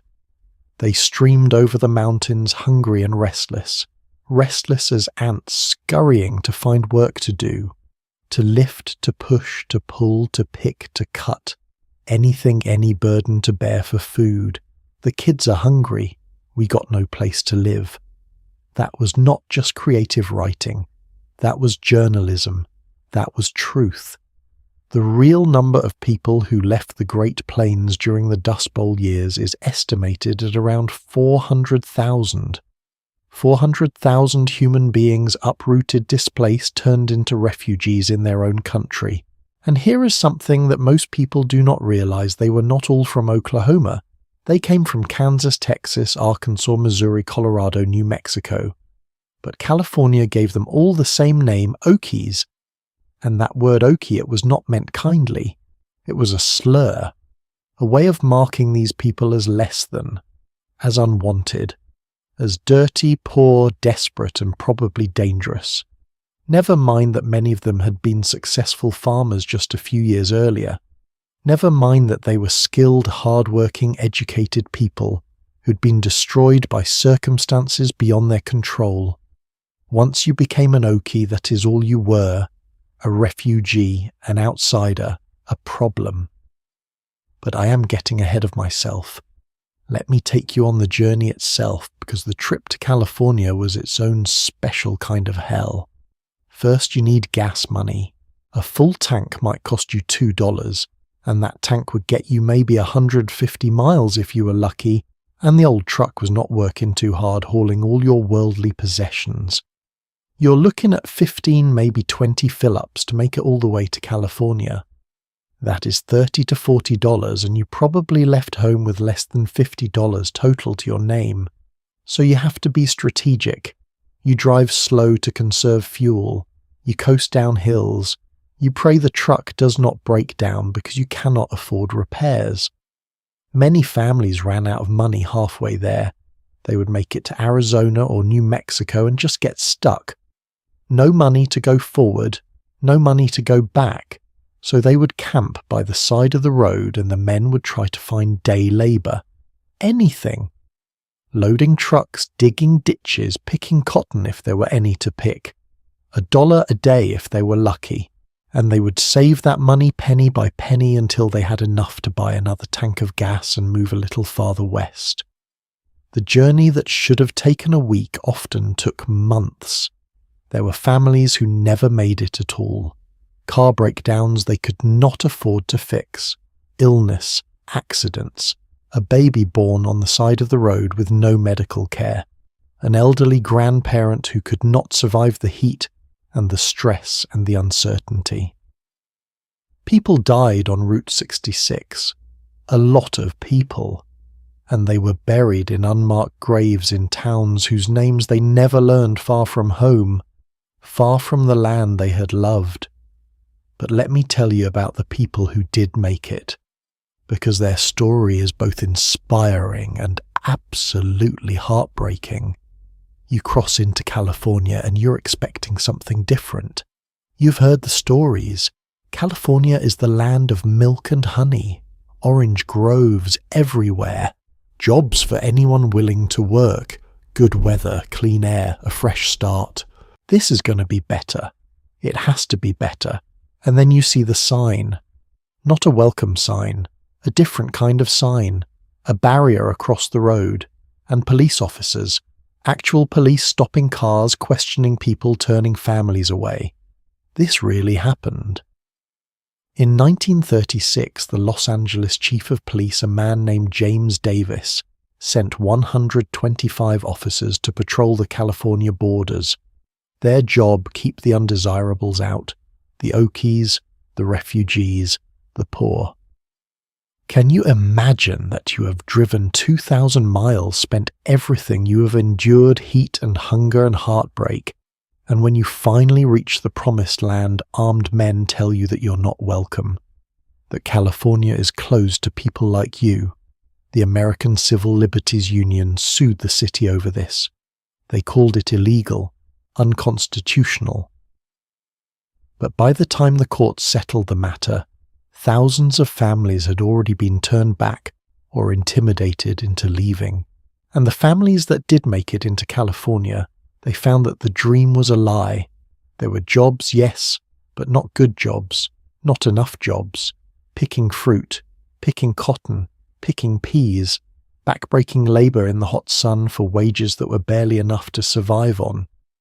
The growers knew these Dust Bowl refugees were desperate, and they used that desperation.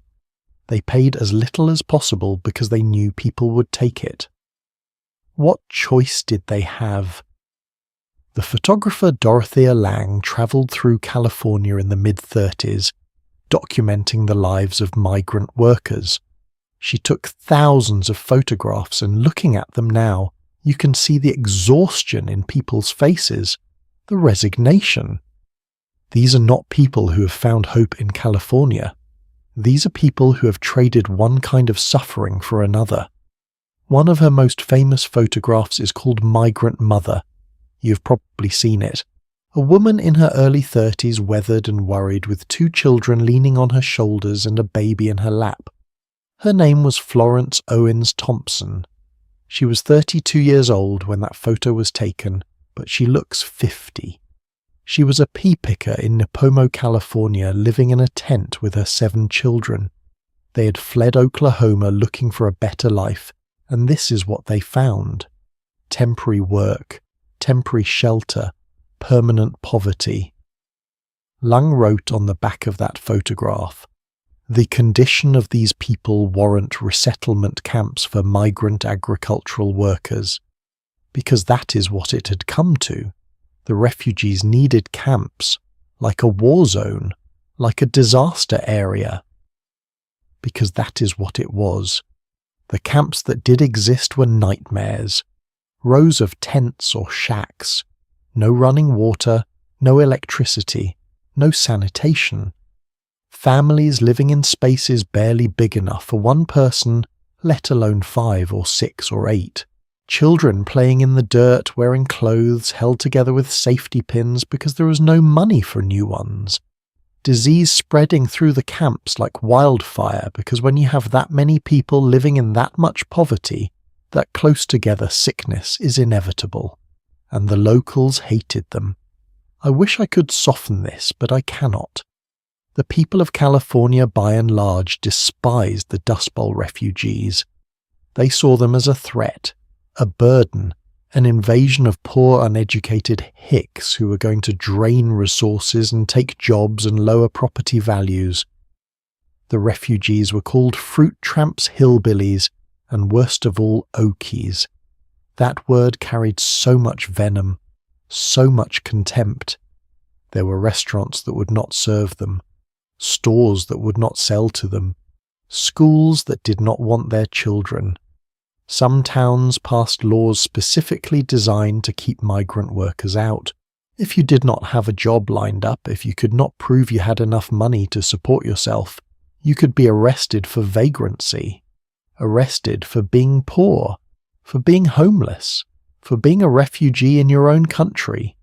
Woody Guthrie, the folk singer who had witnessed Black Sunday back in Texas, made it to California too, and he was furious at what he saw. He wrote a song called Do Re Mi, and the lyrics are scathing. California is a Garden of Eden, a paradise to live in or see. But believe it or not, you will not find it so hot if you ain't got the do re mi, money. If you did not have cash, California did not want you. He also wrote Dust Bowl Refugee, which told the story from the migrant's perspective. I'm a Dust Bowl refugee, just a Dust Bowl refugee. From that Dust Bowl to the Peach Bowl, now that peach fuzz is a-killin' me. Because even in California, even with work life was barely survivable. But here is what gets me. Here is what I think about late at night when I am studying this history. Despite everything, despite the rejection and the poverty and the broken promises, many of these families stayed in California. They toughed it out. They built communities in the camps. They supported each other. They fought for better wages, better conditions, better treatment. Slowly, painfully, over years and decades, they made lives for themselves. Their children went to school, got educated, moved up. The second generation of Dust Bowl refugees became teachers, nurses, business owners. They became Californians. They stopped being Okies and started being Americans again. But that first generation, the ones who made the journey, who lived through the camps and the discrimination and the heartbreak, they never really recovered. You can hear it in the oral histories. 70, 80 years later, old people talking about the Dust Bowl and the migration west, and their voices still shake. The trauma never left them. How could it? They had lost everything, survived the unsurvivable, and been treated like criminals for the crime of being poor. And yet they endured. That is the story I keep coming back to. Not that they succeeded, not that they triumphed, but that they endured. They kept going because there was no other choice, because their children needed them, because giving up was not an option. But while these hundreds of thousands were fleeing west, there were others who stayed behind, who refused to leave their land no matter how hard it got, and their story, the story of the children who grew up breathing dust, who never knew what a normal childhood felt like, that is a whole different kind of heartbreak. What happens to a child who grows up inside a nightmare? What does it do to a young mind when the world itself seems to be ending? When breathing clean air becomes a luxury, when going outside to play might actually kill you. I keep thinking about a boy named Billy Burke. He was born in 1928 in Boise City, Oklahoma, which means he was 3 years old when the dust storm started getting bad. 3. That is the age when most kids are discovering the world, learning about colours and animals and how grass feels under their bare feet. But Billy did not have grass. By the time he was old enough to form lasting memories, the grass was already gone.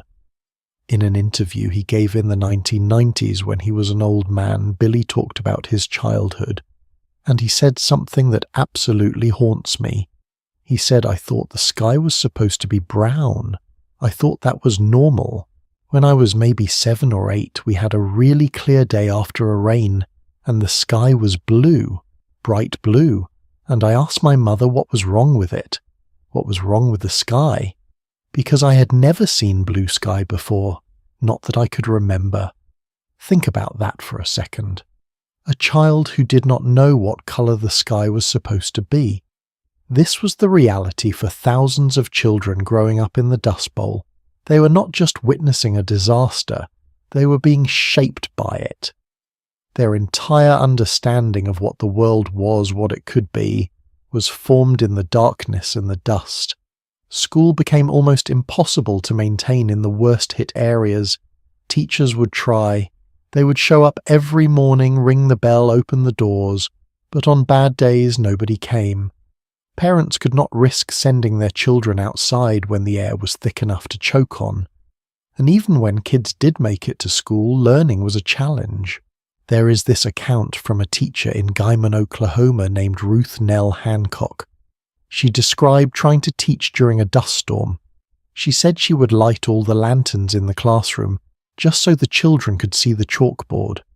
But the dust was so thick that even with the lanterns, visibility was maybe 6 feet.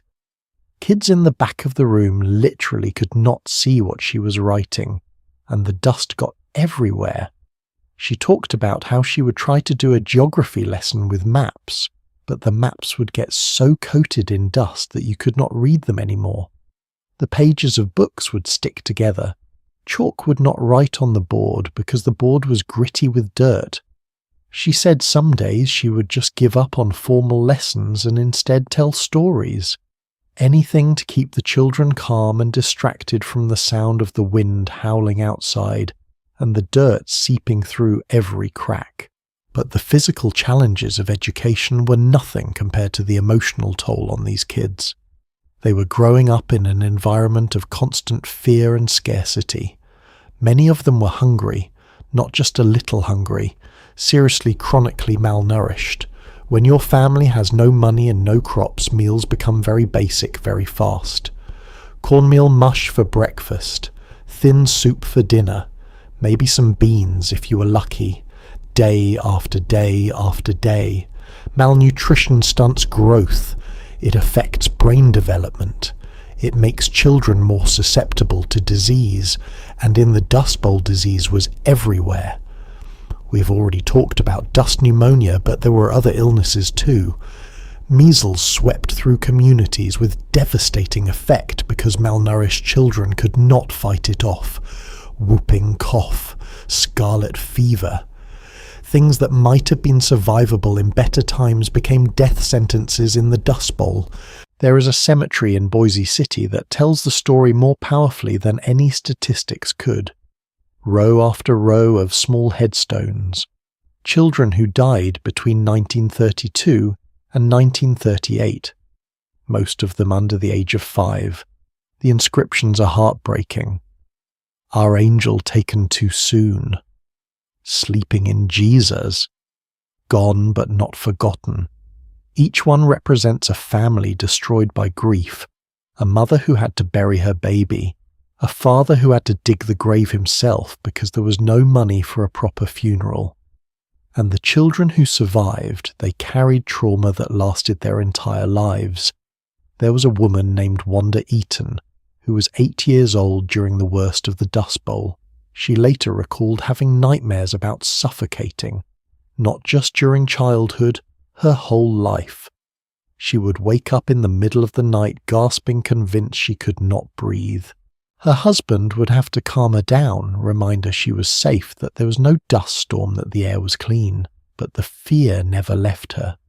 70 years later, she still slept with a damp handkerchief on her nightstand just in case. Another common trauma among Dust Bowl children was an irrational fear of wind.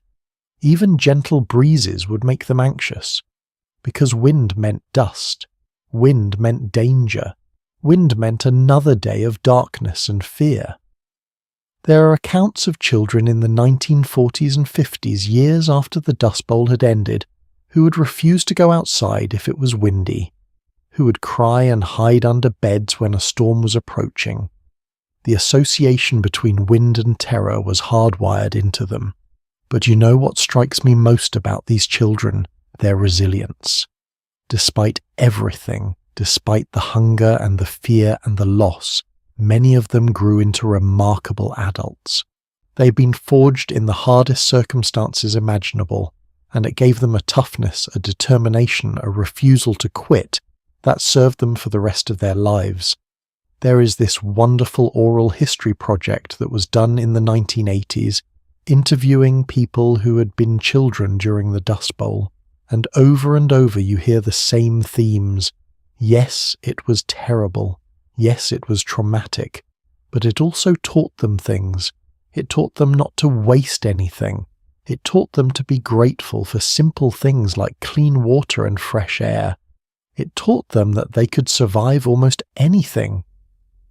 One man, Raymond Yarbrough, who was 10 years old during Black Sunday, put it this way: "That experience, as awful as it was, made me who I am. I learned that you do not give up. You do not quit. You keep going, because what else are you going to do? Lie down and die, not an option. You get up every morning and you fight another day. That is what my parents taught me by example, and that is what I try to teach my kids." There is something deeply moving about that perspective, not romanticizing the suffering, but acknowledging that it produced a generation of people who knew how to endure, who knew how to make do with nothing, who knew how to find joy in small victories. The children who stayed in the Dust Bowl, who did not migrate west, they developed their own culture of survival. They created games that could be played indoors during storms. They learned to entertain themselves with almost no toys or resources. They told stories. They sang songs. They found ways to laugh, even when the world outside was literally trying to bury them. There is this charming anecdote from a woman named Phyllis Henderson. She remembered that during dust storms, when all the kids were stuck inside, they would pretend they were pioneers travelling through a blizzard. They would bundle up in blankets, even though it was probably 90 degrees inside the house, and they would act out adventures, fighting off imaginary wolves, searching for imaginary food, making it to the imaginary promised land. She said it sounds silly now, but it helped. It turned the terror into a game. It gave them some sense of control over an uncontrollable situation. But not all the memories are resilient and heartwarming. Some are just sad. There was a girl named Dorothy Clefman who talked about how she lost her best friend during the Dust Bowl, not to migration, to dust pneumonia. She was 9 years old, and she watched her best friend, a girl named Sarah, get sicker and sicker over the course of a week, coughing, struggling to breathe, turning grey. And then one morning Sarah was just gone. Dorothy never got to say goodbye. There was no funeral she could attend because Sarah's family left town immediately after heading west, running from the place that had killed their daughter. Dorothy said she thinks about Sarah all the time, wonders what she would have become, wonders if she would have survived if they had left sooner, or if there had been better medical care, or if the dust had not been quite so bad that week. The what-ifs haunted her. They haunt a lot of the survivors. There is also the issue of education gaps. Many children in the Dust Bowl simply did not get educated properly. Schools closed for weeks or months at a time. Teachers left to find work elsewhere. By the time some of these kids reached their teenage years, they were functionally illiterate, not because they were not smart, but because the system had completely broken down. This created a kind of lost generation. Young people who reached adulthood in the late 30s and early 40s without the skills they needed to succeed in a modernizing economy. Some of them managed to catch up later, but others never did. They spent their lives working manual labor jobs, always aware that if circumstances had been different, if they had been born a few years earlier or a few years later, their lives might have been completely different. And yet, and this is what keeps coming back to me, they did not become bitter. Most of them. They did not spend their lives complaining about what had been taken from them. They just got on with living. They built families. They worked hard. They contributed to their communities. They quietly carried their trauma and kept moving forward. There is a dignity in that, a quiet heroism that does not get celebrated enough. These were not soldiers who chose to go to war. These were children who had war thrust upon them, who survived despite impossible odds, who grew up and became nurses and teachers and farmers and mechanics and parents, who tried their hardest to give their own children better lives.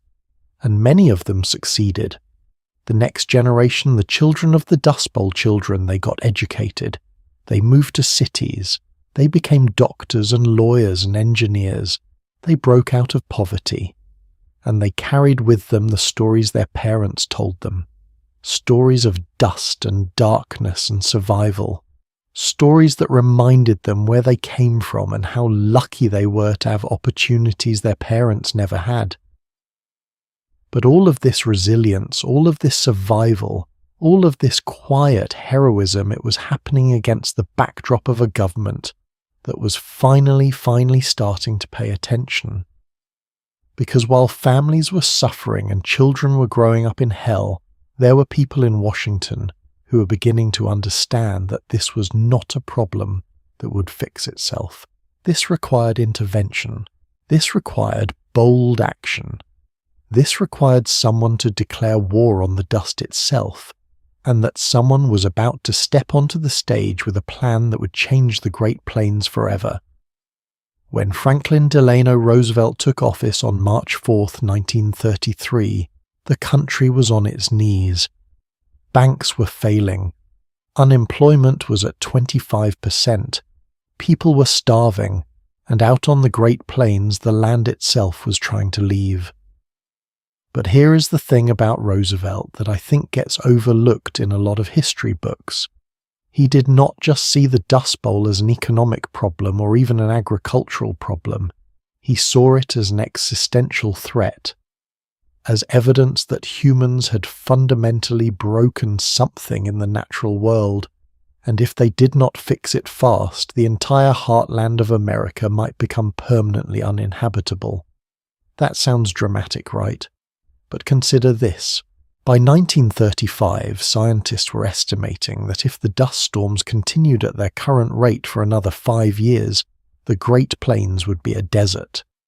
Not metaphorically, literally, a desert. The topsoil would be completely gone, blown away to the Atlantic Ocean and the Gulf of Mexico, leaving nothing but hardpan and rock. Millions of acres would be unable to support any kind of agriculture, ever again. Roosevelt understood that this was not something you could solve with thoughts and prayers or by waiting for the free market to fix itself. This required government action on a scale America had never attempted before. This required reimagining the relationship between humans and the land. And so, less than 6 months into his presidency, Roosevelt created the Soil Erosion Service. It was established in August of 1933, tucked into the Department of the Interior, and put under the direction of a man who had become one of the unsung heroes of American conservation. His name was Hugh Hammond Bennett. Now, Bennett does not get the recognition he deserves. He is not a household name like Roosevelt or Eleanor Roosevelt or even John Steinbeck. But this man, this soil scientist from North Carolina, probably did more to save the Great Plains than anyone else in history. Bennett had been warning about soil erosion for years, decades actually. Since the 1910s, he'd been travelling around the country studying how farming practices were destroying topsoil. He would show up at agricultural conferences with jars of dirt demonstrating how different farming techniques affected soil structure. He was basically the guy standing on the street corner with a sign saying, "The end is near," except he had data to back it up, and for years nobody listened. Then the Dust Bowl happened, and suddenly Bennett went from being the crazy soil guy to being the man with the answers. His philosophy was simple but revolutionary. He believed that land had to be farmed according to its nature, not according to what humans wanted from it. If land was too dry for wheat, you should not plant wheat. If land was too steep for ploughing, you should not plough it. If land needed grass to hold it together, you should leave the grass alone. This sounds obvious now, but in the 1930s it was radical. The prevailing attitude was that humans could shape the land to their will. Bennett said, "No, the land has rules, and you break them at your peril." Under Bennett's direction, the Soil Erosion Service, which later became the Soil Conservation Service, began implementing techniques that seem almost revolutionary in their common sense. Contour ploughing, where you plough along the natural curves of the land instead of in straight lines, so water does not run straight downhill and carve gullies. Strip cropping, where you alternate strips of wheat with strips of grass or other crops, so if one strip blows away, the others hold the soil in place. Terracing, where you create level platforms on slopes to prevent erosion. But the biggest, most ambitious project was something called the Prairie States Forestry Project. And when I say ambitious, I mean almost absurdly so. The plan was to plant a belt of trees, a shelter belt stretching from Canada all the way down to the Texas Panhandle. 100 miles wide, 1,000 miles long, 200 million trees, 200 million trees. In the middle of the Great Plains, where trees did not naturally grow because there was not enough water. This was either genius or insanity, and honestly it was probably a bit of both. The idea was that these trees would act as windbreaks. They would slow down the wind-trapped moisture, prevent the soil from blowing away. But planting 200 million trees in a drought-stricken region with no infrastructure and limited resources, that was going to take something special. Enter the Civilian Conservation Corps.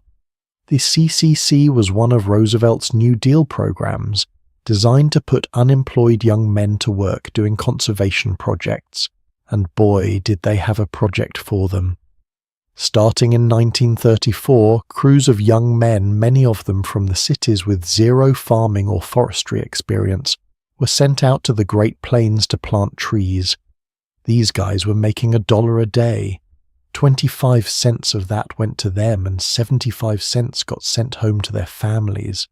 And for that $1 they worked like dogs, digging holes in rock-hard soil, hauling water, planting seedlings, praying the trees would survive. Because the first year a lot of them did not. The drought killed them. The heat killed them. Grasshoppers ate them. It was brutal. But they kept planting. And slowly, incredibly, the trees started to take hold. By 1937, by 1938, you could actually see the shelter belts forming.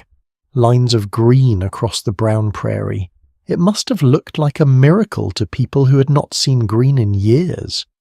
There is this wonderful photograph from 1938 showing a 3-year-old shelter belt in Nebraska. The trees are maybe 15 feet tall, thin but healthy, lined up in neat rows, and behind them you can see a farmhouse. On one side of the trees the wind is blowing dust. On the other side, where the house is, the air is relatively clear. The trees are doing their job.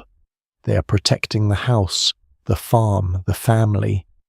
By the time the project was completed in the early 1940s, they had planted over 218 million trees. 218 million. That's not a typo.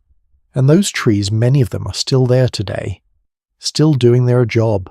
Still holding the soil in place. But the tree planting was only part of the solution. Roosevelt and Bennett also had to convince farmers to change how they farmed. And this was hard. Really hard. Because you are asking people who are broke, who are desperate, who've been farming the same way their whole lives, to suddenly do everything differently. To trust that these new methods will work better than the old methods, even though the old methods are what they know. So the government offered incentives. They paid farmers to implement conservation practices. $1 an acre to plough along contours instead of in straight lines. Money to plant cover crops. Money to terrace slopes. It was not a lot of money, but for farmers who had nothing, it was enough to make a difference. And here is the thing that amazes me. It worked. By 1938, just 5 years after the Soil Conservation Service was created, they had reduced the amount of blowing soil by 65%. 65%! That is not a gradual improvement. That is a transformation. The dust storms did not stop completely, but they were smaller, less frequent, less catastrophic. The land was healing, slowly, painfully, but it was healing. Of course, none of this would have mattered if the drought had not eventually ended. And that is the part of the story that is pure luck, or grace, or whatever you want to call it. In the fall of 1939, after nearly a decade of drought, the rains came back. Regular rainfall, soaking rains, the kind of rain that seeps deep into the earth and stays there. Farmers who had almost given up hope watched grass start to grow again. Real grass, prairie grass. The earth was coming back to life. But even with the rain, even with the healing, the Great Plains would never be the same. Too much had been lost. Too many people had left. Too many farms had failed. And the memory of the Dust Bowl, the knowledge of how close they had come to complete catastrophe that never left. What the government programs had done, what Roosevelt and Bennett and those 200 million trees had accomplished, was not restoration. It was prevention. They had prevented the Great Plains from becoming a permanent desert. They had bought time for the rains to return. They had given the land a chance to recover. And that matters. That matters more than I think we sometimes acknowledge. Because there were other ways this could have gone. The government could have written off the Great Plains entirely, could have said, "This land is not worth saving, let it become a desert, everyone move somewhere else." But they did not. They fought for it. They invested in it. They believed it could be saved. And you know what is wild? The systems. They created the Soil Conservation Service, the Shelter Belt program. The techniques they taught farmers, these are still in use today. Still protecting the Great Plains. Still holding the soil in place.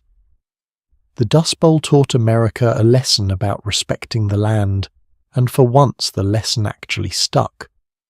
But the question that haunts me is this: did we really learn? Or did we just get lucky that the rain came back in time? Because the science that was ignored before the Dust Bowl, the warnings that nobody heeded those same patterns, are playing out right now with climate change. We have scientists telling us we are breaking the planet. We have data showing us the consequences. And a lot of people are responding the same way farmers in the 1920s responded, by assuming it will all work out somehow. The Dust Bowl is not ancient history. It is a warning, a lesson, a reminder that nature has limits, and when you cross those limits, nature fights back. Hard. There is a special kind of frustration that comes from being right when nobody wants to listen. Imagine spending your entire career studying something, accumulating evidence, building an airtight case, and then watching people ignore you until it is almost too late. That frustration, that helpless anger, that is what a handful of scientists felt in the years leading up to the Dust Bowl. They knew it was coming. They warned everyone who would listen. And hardly anyone listened. Let me introduce you to a man named Thomas Campbell. In the early 1900s, he was working for the United States Department of Agriculture, studying soil conditions in the Great Plains. And what he found alarmed him. He discovered that the prairie grasses had roots that extended 6 to 10 feet deep into the soil. These roots created this incredible underground network that held moisture, prevented erosion, and maintained the structure of the soil itself. Remove the grass, Campbell warned, and you remove the entire foundation that makes the land work. In a report published in 1917, Campbell wrote, and I am paraphrasing here because the original language is pretty dense, but he essentially said, if we continue ploughing up native grassland at the current rate, We are setting ourselves up for catastrophic soil erosion during the next major drought. And major droughts are not a question of if, but when. 1917. He said this in 1917, a full 14 years before the Dust Bowl began. Did anyone listen? Well, wheat prices were high because of World War I. Farmers were making money, the tractors were getting better and cheaper, the land was easy to plough, so nobody listened. Campbell's report gathered dust on a shelf somewhere, while millions of acres of prairie grass got torn up and replaced with wheat. But Campbell was not alone. There was an entire community of soil scientists, agronomists, and ecologists who were sounding the alarm. They knew the Great Plains operated on cycles, wet periods followed by dry periods. It had been that way for thousands of years. The Native Americans who lived on the plains before European settlement understood this. They moved with the seasons. They did not try to fight the land. They adapted to it. One of the most fascinating sources of knowledge that got completely ignored was the wisdom of the indigenous peoples who had lived on the Great Plains for generations. The Lakota, the Cheyenne, the Comanche, the Kiowa. These tribes had survived on the plains for centuries by understanding and respecting the natural cycles of the land. They did not plough up the grass. They let the bison graze it, which actually helped the grass grow stronger. They knew which plants held water. They knew which areas were too dry to support permanent settlement. But when white settlers came, they dismissed this knowledge as primitive, as unsophisticated. The attitude was, what could these people possibly teach us? We have science, we have technology, we have tractors. It was the height of arrogance, and it cost us dearly. There is a heartbreaking account from a Lakota elder who was interviewed in the 1950s. He talked about watching settlers plough up the grasslands in the 1880s and 1890s. He said he tried to warn them. He told them the grass was important, that it held the earth together, that removing it would anger the land. They laughed at him, called him superstitious, told him to get out of the way of progress. And then, 50 years later, the land did exactly what he said it would do. It rose up and blew away. Now I want to be clear here. This was not about mysticism or supernatural punishment. This was about ecological knowledge that had been accumulated over centuries of observation. The elder understood in a practical sense what would happen if you removed the grass. He did not need to know the chemistry of soil structure or the physics of wind erosion. He just knew from lived experience and cultural knowledge passed down through generations that you do not mess with the prairie grass. But it was not just indigenous knowledge that got ignored. Western scientists were screaming into the void too. In 1923, a soil scientist named Hugh Hammond Bennett, yes, the same Bennett, who would later lead the Soil Conservation Service, published a study showing that soil erosion was already a serious problem in parts of the Great Plains. He documented fields where inches of topsoil had blown away. He showed photographs of gullies carved by water runoff. He made projections about what would happen if farming practices did not change. His study was reviewed, filed, and forgotten. Because again, this was the boom time. The economy was good. Wheat was selling. Nobody wanted to hear bad news about the golden goose. There is a pattern here that I think is worth talking about. Throughout history, we see this same dynamic play out over and over. Experts warn about an impending problem. Economic interest resists change because the status quo is profitable. Politicians avoid making hard decisions because they are unpopular. And then the crisis hits and everyone acts surprised. Does this sound familiar? It should, because we are living through the same pattern right now with climate change. Scientists have been warning us for decades. The evidence is overwhelming, but economic interest resists. Politicians waver, and a lot of people just assume it will all work out somehow. The Dust Bowl is a perfect case study in what happens when we ignore science until it is almost too late, almost being the key word there. Because the Great Plains did survive, but only barely, and only because of massive government intervention after the damage was already catastrophic. But back to the science that was ignored. One of the most prescient warnings came from a meteorologist named Charles Stockton. In the early 1920s, he was studying weather patterns in the Great Plains, and he noticed something concerning. The region was in a wet phase. Rainfall had been above average for over a decade, and farmers were making decisions based on that wet phase, assuming it would continue forever. But Stockton knew from looking at historical records and tree ring data that the Great Plains operated on roughly 20-year cycles. Wet periods lasting about 10 to 15 years, followed by dry periods of similar length, and by his calculations the current wet phase was due to end around 1930. He published a paper in 1924 warning that a major drought was likely coming within the next 5 to 10 years. He urged farmers to prepare, to diversify crops, to maintain grassland buffers, to build up reserves. Did they listen?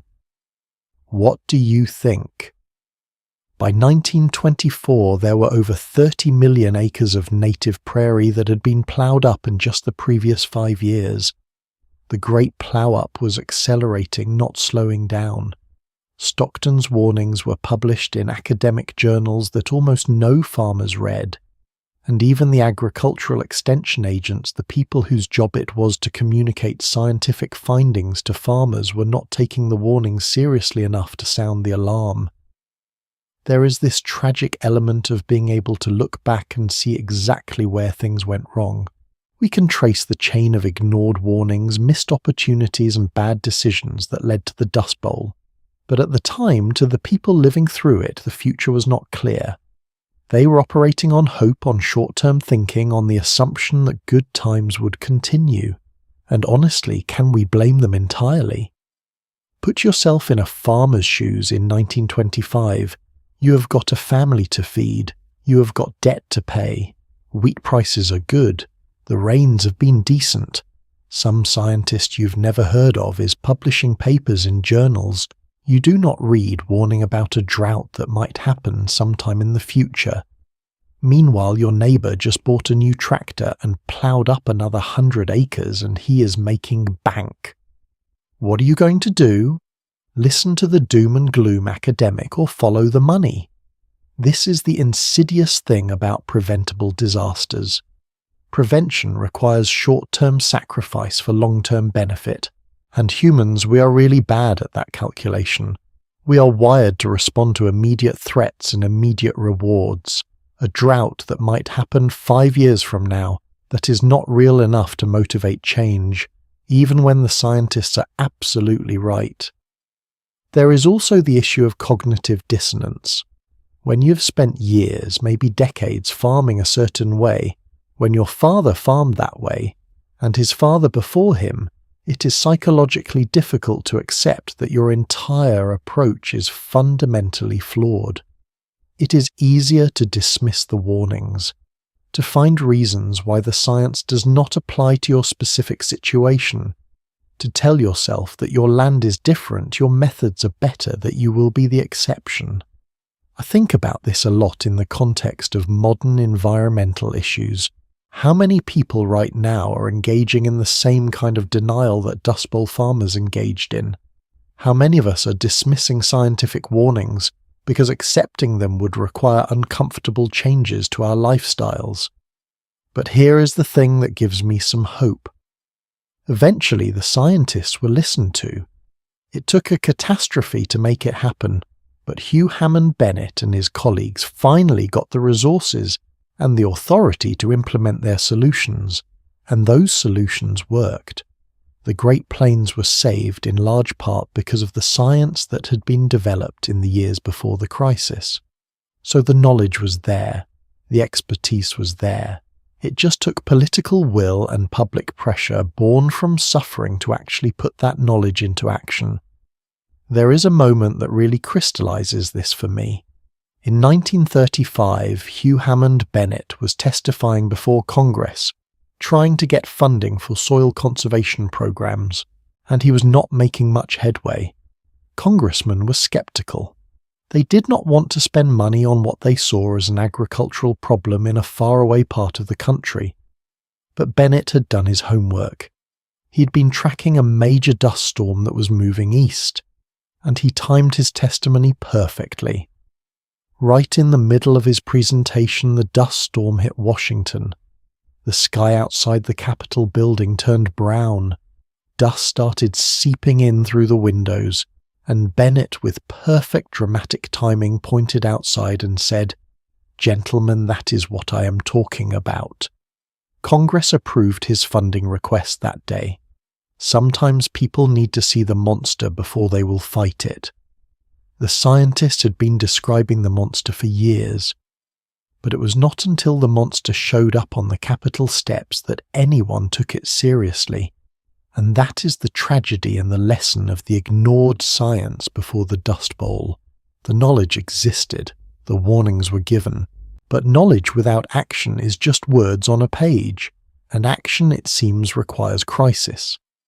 The question we have to ask ourselves is, do we have to wait for crisis every time, or can we just once listen to the experts before the disaster hits? Because the rains did eventually come back to the Great Plains.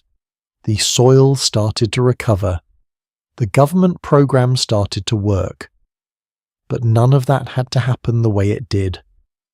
If people had listened in 1917, or 1923 or 1924, the Dust Bowl might have been much less severe, maybe even preventable. But they did not listen, and so the prairie almost disappeared, and hundreds of thousands of people suffered, and children died, and families were destroyed, all because we thought we knew better than the people who had actually studied the land. That is the cost of ignoring science. That is what hubris looks like when it crashes into reality. And when the rains finally did return in 1939, when the long nightmare began to ease, the people who survived were forever changed.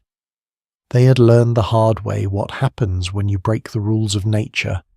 They had paid the price for the arrogance of the previous generation. And the question that lingered, the question that still lingers today, is whether we learned enough from that suffering to avoid making the same mistakes again.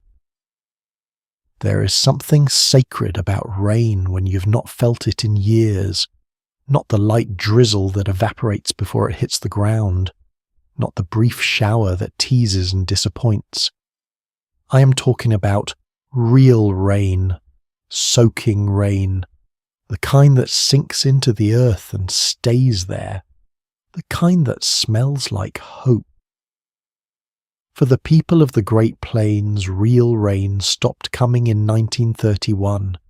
Oh, there were sprinkles, occasional showers, enough to remind you what rain looked like, but never enough to save anything. Not enough to green the grass, not enough to fill the wells, not enough to wash the dust out of the air, just enough to make the hope hurt worse when it stopped. 8 years. 8 years of waiting. 8 years of scanning the horizon for clouds. 8 years of false starts and broken promises from the sky. 8 years of children growing up who could not remember what a thunderstorm sounded like. And then in the fall of 1939 the rain came back. Elmer Thomas, a farmer who had stuck it out through the entire Dust Bowl, kept a journal during those years. His entries from 1931 through 38 are heartbreaking, short sentences, recording rainfall that never came, noting crops that failed, marking deaths of neighbours who gave up and left, or gave up and died. The progression of despair is visible in his handwriting. Each year the words get smaller, tighter, more cramped, like he is trying to take up less space in the world. But his entry for September 23, 1939 is different.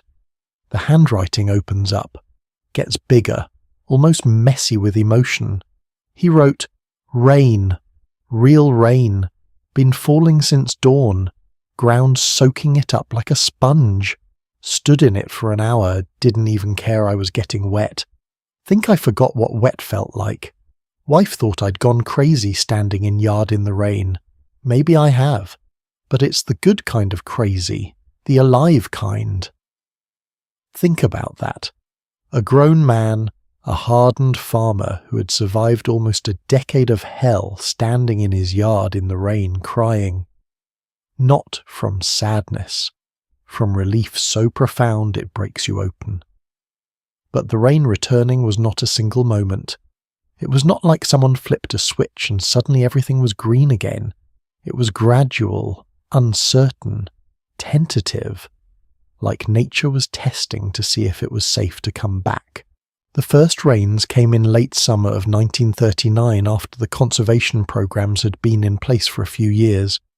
The shelter belts were planted though the trees were still small. The new farming techniques were being used though many farmers were skeptical they would work. The land had been given a chance to rest with millions of acres retired from cultivation. And when the rain came, it found a landscape that was different from the one it had left in 1931. The dust was still there, the scars were still visible, but the land was ready. The terracing held the water instead of letting it run off. The stubble mulch farming allowed the rain to soak in instead of evaporating. The grass that had been planted as emergency cover crops gave the water something to cling to. It worked. Slowly, painfully slowly, but it worked. A soil scientist named Harold Fowler was documenting the recovery for the Soil Conservation Service. He had monitoring stations set up across the southern plains measuring soil moisture recording plant growth, tracking the return of the ecosystem. His reports from the fall of '39 show the numbers starting to turn around for the first time in a decade. Soil moisture increasing, groundwater levels stabilizing, erosion rates dropping, plant germination improving, every metric slowly but surely moving in the right direction. But numbers on a page do not capture what it felt like for the people who had endured the nightmare. Let me tell you about some of them. Ruth Nell Hancock, the schoolteacher from Guyman, Oklahoma, who had taught through dust storms so thick she could not see the back of her classroom, wrote a letter to her sister in November of '39. She described watching her students play outside during recess for the first time in years without wearing wet cloths over their faces. The sound of children laughing without coughing, she wrote, is the most beautiful thing I have ever heard. I didn't realize how much I missed it until it came back. Simple things. Children playing without choking. That's what recovery looked like. Or take Raymond Yarbrough, who'd been a 10-year-old boy during Black Sunday. By 1939 he was 14, a teenager who had spent his entire adolescence in the Dust Bowl. He later recalled the first time he saw a full rainbow after the drought broke. Not a faint arc barely visible through dust. A full bright 7-colour rainbow stretching across the sky after a proper thunderstorm. He said he had seen pictures of rainbows in books at school. He knew intellectually what they looked like, but seeing one in person, seeing sunlight refract through actual water droplets in actual clean air, it was like discovering colour for the first time. He stood there staring at it until it faded, afraid that if he looked away, it would disappear and never come back. That is what 8 years of environmental catastrophe does to you. It makes you afraid to trust good things. It makes you suspicious of hope, and honestly that suspicion was justified, because the return of the rain did not mean everything was instantly fixed. Not even close. The land was healing, yes, but it was healing slowly, and the scars would never fully disappear. Millions of acres were still barren. The topsoil that had blown away was gone forever. It was not coming back. The farms that could recover were the ones that still had some soil left. but large swathes of the southern plains had been scraped down to hardpan. Those areas would never be farmable again. They had to be retired, permanently returned to grassland, and hoped that maybe in a century or two, nature could rebuild what humans had destroyed, and the people even harder to heal than the land, too. The families who had left during the worst years, who had fled to California or Oregon or Washington, most of them did not come back. Why would they? They had started new lives, built new homes, found new work. Going back to the plains meant going back to poverty, to uncertainty, to land that might fail again. The communities that had thrived before the drought were shadows of themselves.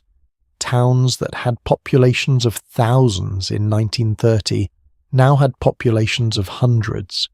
Schools had closed. Churches had merged congregations or shut down entirely.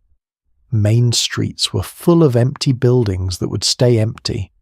The people who stayed, or who came back after a brief flight, they were changed, hardened. There was a grimness to them that had not been there before. They had looked into the abyss and it had looked back, and they had survived. But surviving leaves marks. Dorothy Clefman, who had lost her best friend Sarah to dust pneumonia, was 12 years old when the rains came back. She remembered feeling guilty about being happy. Like enjoying the rain was a betrayal of all the people who had not made it to see the recovery. Sarah should have been there running through the puddles with her. But Sarah was buried in the Boise City Cemetery, one of hundreds of small graves from the Dust Bowl years. That is the thing about disasters. Even when they end, they do not really end. They linger, in memories, in trauma, in empty spaces where people used to be. But alongside the grief and the scars, there was also something else, something remarkable: pride. These people had survived the unsurvivable. They had been hit with the worst environmental and economic catastrophe in American history, and they had not all died. That is not nothing. That is actually extraordinary. There is a photograph from the spring of 1940 that I think captures this duality perfectly. It shows a farmer name unknown standing in a field of wheat. The wheat is about knee-high green and healthy, the first successful crop in almost a decade. The farmer is smiling, but it is not a carefree smile. It is a wary smile. I will believe this is real when I harvest it smile. I have been hurt before, and I am protecting myself smile. His posture shows the same tension. He is proud of the wheat. You can see that. But he is also ready for it to fail, ready for the drought to come back, ready for the wind to strip his field bare again. Because once you have lived through something like the Dust Bowl, you never fully trust the good times again. And you know what? That wariness, that refusal to take good weather for granted, that became an asset.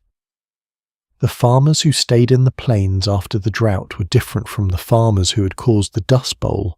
They were careful, conservative. They did not plough up every available acre. They left grass buffers. They rotated crops. They terraced slopes. They did not trust that nature would always cooperate. The government conservation programs helped, yes, but the real change was in the farmers themselves. They had learned the hardest way possible that the land has limits, that you cannot take more than it can give, that working with nature is the only way to survive. By 1940, wheat production in the southern plains was actually increasing again. Not to pre-Dust Bowl levels. That would take decades. But increasing. Farms that had produced nothing for 8 years were growing crops again. It was working. And crucially, the techniques that had been implemented during the crisis stayed in place. Even as things improved, even as the memory of the dust storms faded from immediate urgency to historical event, the conservation measures remained. The shelter belts kept growing. The contour ploughing continued. The crop rotation became standard practice. The Soil Conservation Service, which had been created as an emergency response, became a permanent federal agency. The knowledge that Hugh Hammond Bennett and his team had built up during the crisis became the foundation for American agricultural science going forward. The disaster had taught lessons, and for once the lessons stuck. But let me be clear, the drought ending in 1939 was not divine intervention. It was not the land forgiving humans for what they had done. It was simply weather patterns shifting back to a normal cycle. The rains had stopped because of natural climate variability, combined with human-caused environmental destruction.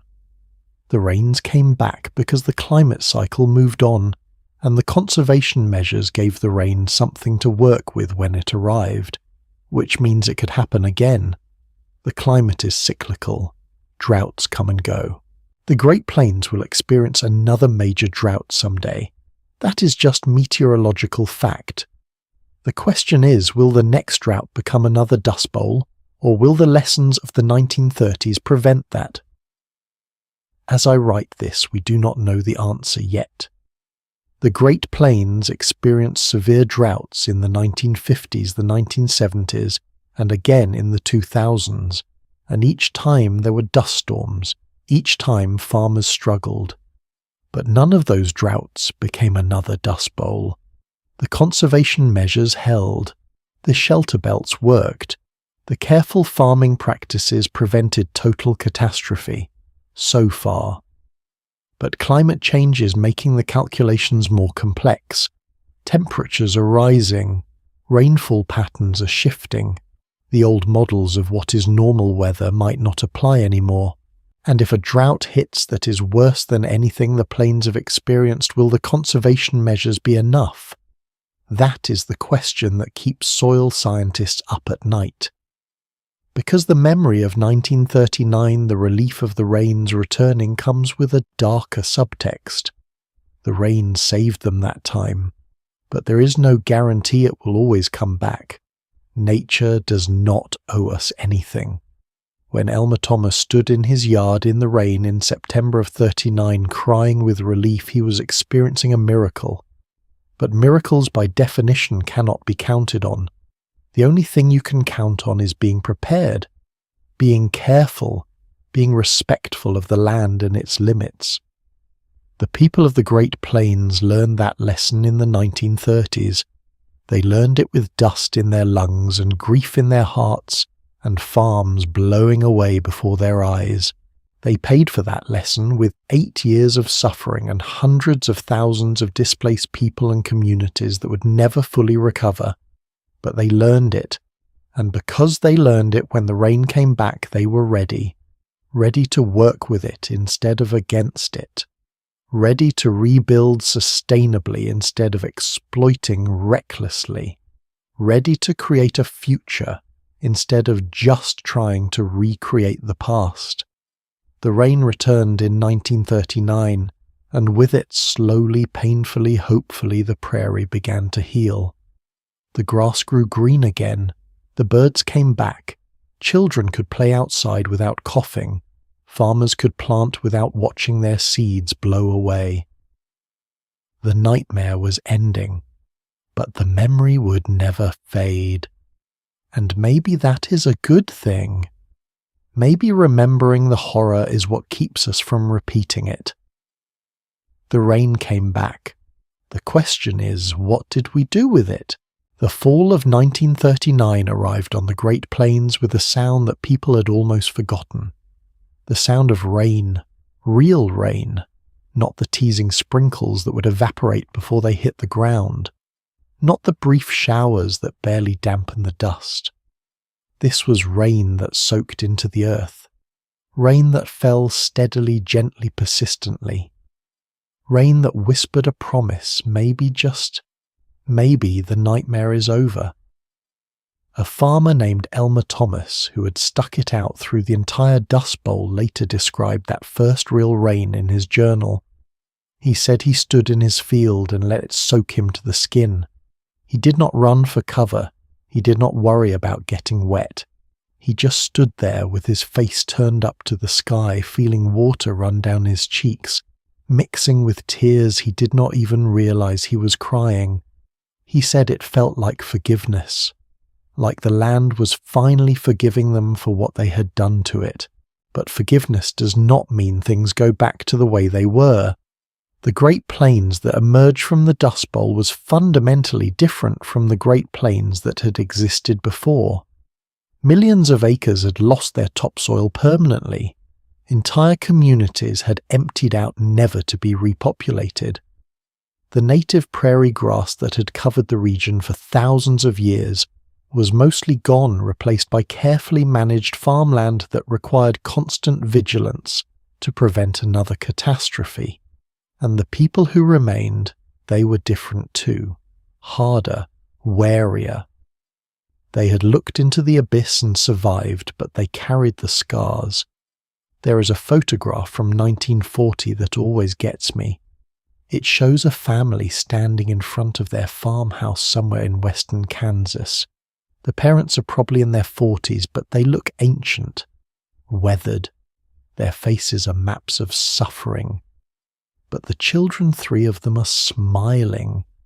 Actually smiling. Because for them, the worst is over. They can go outside and play without choking. They can see the sky again. They can watch green things grow. That image that contrasts between the trauma-etched parents and the hopeful children that captures something essential about how communities recover from disaster. The generation that lived through it never fully heals. They carry it forever. But their children, the next generation, they have a chance at something better. By 1940, the conservation programs were showing real results. The shelter belts of trees were established and growing. Farmers had adopted contour ploughing, terracing, and crop rotation. The government had bought up millions of acres of damaged land and was working to restore it to grassland. The amount of blowing dust had decreased by 65% from its peak. The storms still happened occasionally, but they were nothing like the black blizzards of 35 and 36, and crucially, people had learned to live with uncertainty. They had learned not to plough up every available acre. They had learned to keep buffers of grassland. They had learned the hard way that the Great Plains will tolerate farming, but only if you respect the land's limits. In the decades that followed, something remarkable happened. The Dust Bowl region did not become a desert. It did not depopulate entirely. It recovered, slowly, painfully, incompletely, but it recovered. By the 1950s, wheat was growing again. Towns were rebuilding. A new generation of farmers armed with better knowledge and better techniques was making a living from the land. But here is what I find most fascinating. The Dust Bowl never really ended. Not entirely. Because the conditions that created it still exist. The Great Plains are still semi-arid. Droughts still happen. The temptation to over-farm the land still exists. And every time there is a major drought, the fear comes back. Will this be another Dust Bowl between 2011 and 2014? The Great Plains experienced one of the worst droughts since the 1930s. I remember reading news articles predicting Dust Bowl 2.0, and you know what? It did not happen. There were some dust storms, yes, some crop failures, absolutely, but nothing like the catastrophe of the 30s. Why? Because the conservation practices that were implemented in the wake of the Dust Bowl, those practices worked. They are still working. The shelter belts are still there. The no-till farming techniques that evolved from those early conservation efforts are now standard practice. The grassland buffers are still maintained. The Dust Bowl taught America a lesson, and for once the lesson stuck. But I worry sometimes that we are forgetting. Every year a few more old shelter belts get cut down to make room for bigger fields. Every year economic pressures tempt farmers to cut corners on conservation, and every year climate change makes the whole system a little bit more fragile. The droughts are getting worse. The heat is intensifying, and the Great Plains, that beautiful, vulnerable landscape, is still just one bad decade away from disaster. I think about the people we've talked about tonight, the families who lived through Black Sunday, the children who grew up breathing dust, the scientists who tried to warn everyone, the government officials who finally took action, the migrants who fled west looking for hope, and the stubborn souls who stayed and fought to save their land. What would they think of us now? Would they be proud that we have maintained the conservation systems they built, or would they be disappointed that we're not taking climate change seriously enough, that we're ignoring scientific warnings again, making the same mistakes they made, just on a bigger scale? I do not have answers to those questions. But I do know this: the Dust Bowl was not an act of God. It was not an unavoidable natural disaster. It was the result of human choices. Choices to ignore science. Choices to prioritize short-term profit over long-term sustainability. Choices to assume that nature would always bend to human will. And the recovery from the Dust Bowl was also the result of human choices. Choices to listen to experts. Choices to invest in conservation. Choices to work with nature instead of against it. Choices to think beyond the next harvest and plan for the next generation. Those choices saved the Great Plains. And the lesson, the big takeaway that I hope you carry with you from this story, is that we always have a choice. Nature sets the rules, yes. Climate and geography and ecology, those are the constraints we have to work within. But how we respond to those constraints, how we adapt and plan and prepare, that is up to us. The prairie almost disappeared. Almost. But it did not. Because enough people made the choice to save it. And that gives me hope. Not naive hope that everything will be fine, but realistic hope that when we are faced with existential threats, we're capable of rising to meet them. We're capable of making hard choices and big sacrifices and long-term investments in our collective future. The Dust Bowl generation paid an enormous price for that lesson. They lost their homes, their livelihoods, sometimes their loved ones. They suffered in ways most of us cannot even imagine. But they also showed us what resilience looks like, what determination looks like, what it means to keep going when everything seems hopeless, and their legacy is still visible. Drive through western Kansas or the Oklahoma Panhandle today, and you will see those shelter belts of trees now almost 90 years old, still standing guard against the wind. You will see fields ploughed in careful contours following the shape of the land. You will see grasslands that have been deliberately preserved as buffers. You will see, if you know what to look for, the fingerprints of people who learned from disaster and chose to do better. The prairie did not disappear. It is still there, fragile, vulnerable, but still there, still producing wheat that feeds millions, still home to communities that have deep roots in that difficult, beautiful land. Still teaching us, if we are willing to listen, about the relationship between humans and nature. And that is the story I wanted to share with you tonight. Not just a history lesson about a disaster that happened 90 years ago, but a reminder that the choices we make about how we treat our environment have consequences. Real consequences, life and death consequences. And a reminder that we have the knowledge and the tools and the ability to make better choices. We just have to choose to use them. Thank you for taking this journey with me. Thank you for listening to the stories of people who lived through one of the most difficult periods in American history. Thank you for caring about what happened to them and what we can learn from their experience. I know this has been a long story and not always an easy one. There has been a lot of suffering in these pages, a lot of loss, but there has also been resilience and courage and hope. And I hope that is what you take away from this. Not just the tragedy, but the human capacity to endure and rebuild and learn. The Dust Bowl generation is mostly gone now. The last survivors are in their 90s, their memories fading. But their story lives on. In the trees they planted, in the techniques they learned, in the communities they rebuilt, and in the lessons they taught us about respecting the land. So the next time you eat bread, take a second to think about where that wheat came from. Think about the soil that produced it. Think about the farmers who managed that soil carefully using techniques developed in the wake of disaster. Think about the fragility of the systems that feed us, and think about what we owe to future generations. Because the prairie is still here, but it is not guaranteed to stay. That depends on us, on the choices we make, on whether we listen to the warnings this time, on whether we learn from history or repeat it. I will leave you with one final image. It is from a farmer named Oscar Helene, one of the last living survivors of the Dust Bowl.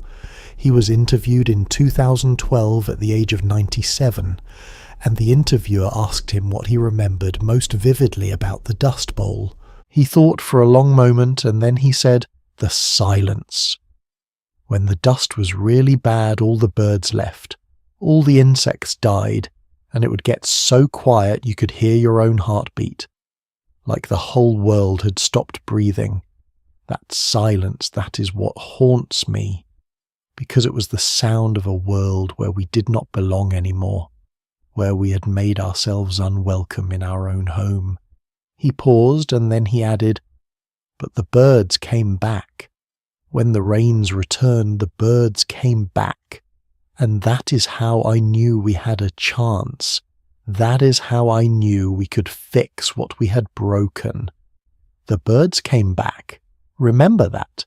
No matter how dark things get, no matter how broken the world seems, there is always a chance for renewal, for recovery, for the birds to come back." Thank you so much for spending this time with me. I hope this story has given you something to think about as you drift off to sleep. Sweet dreams, my friend, and I will see you in the next story. Take care of yourselves, and take care of the land. Good night.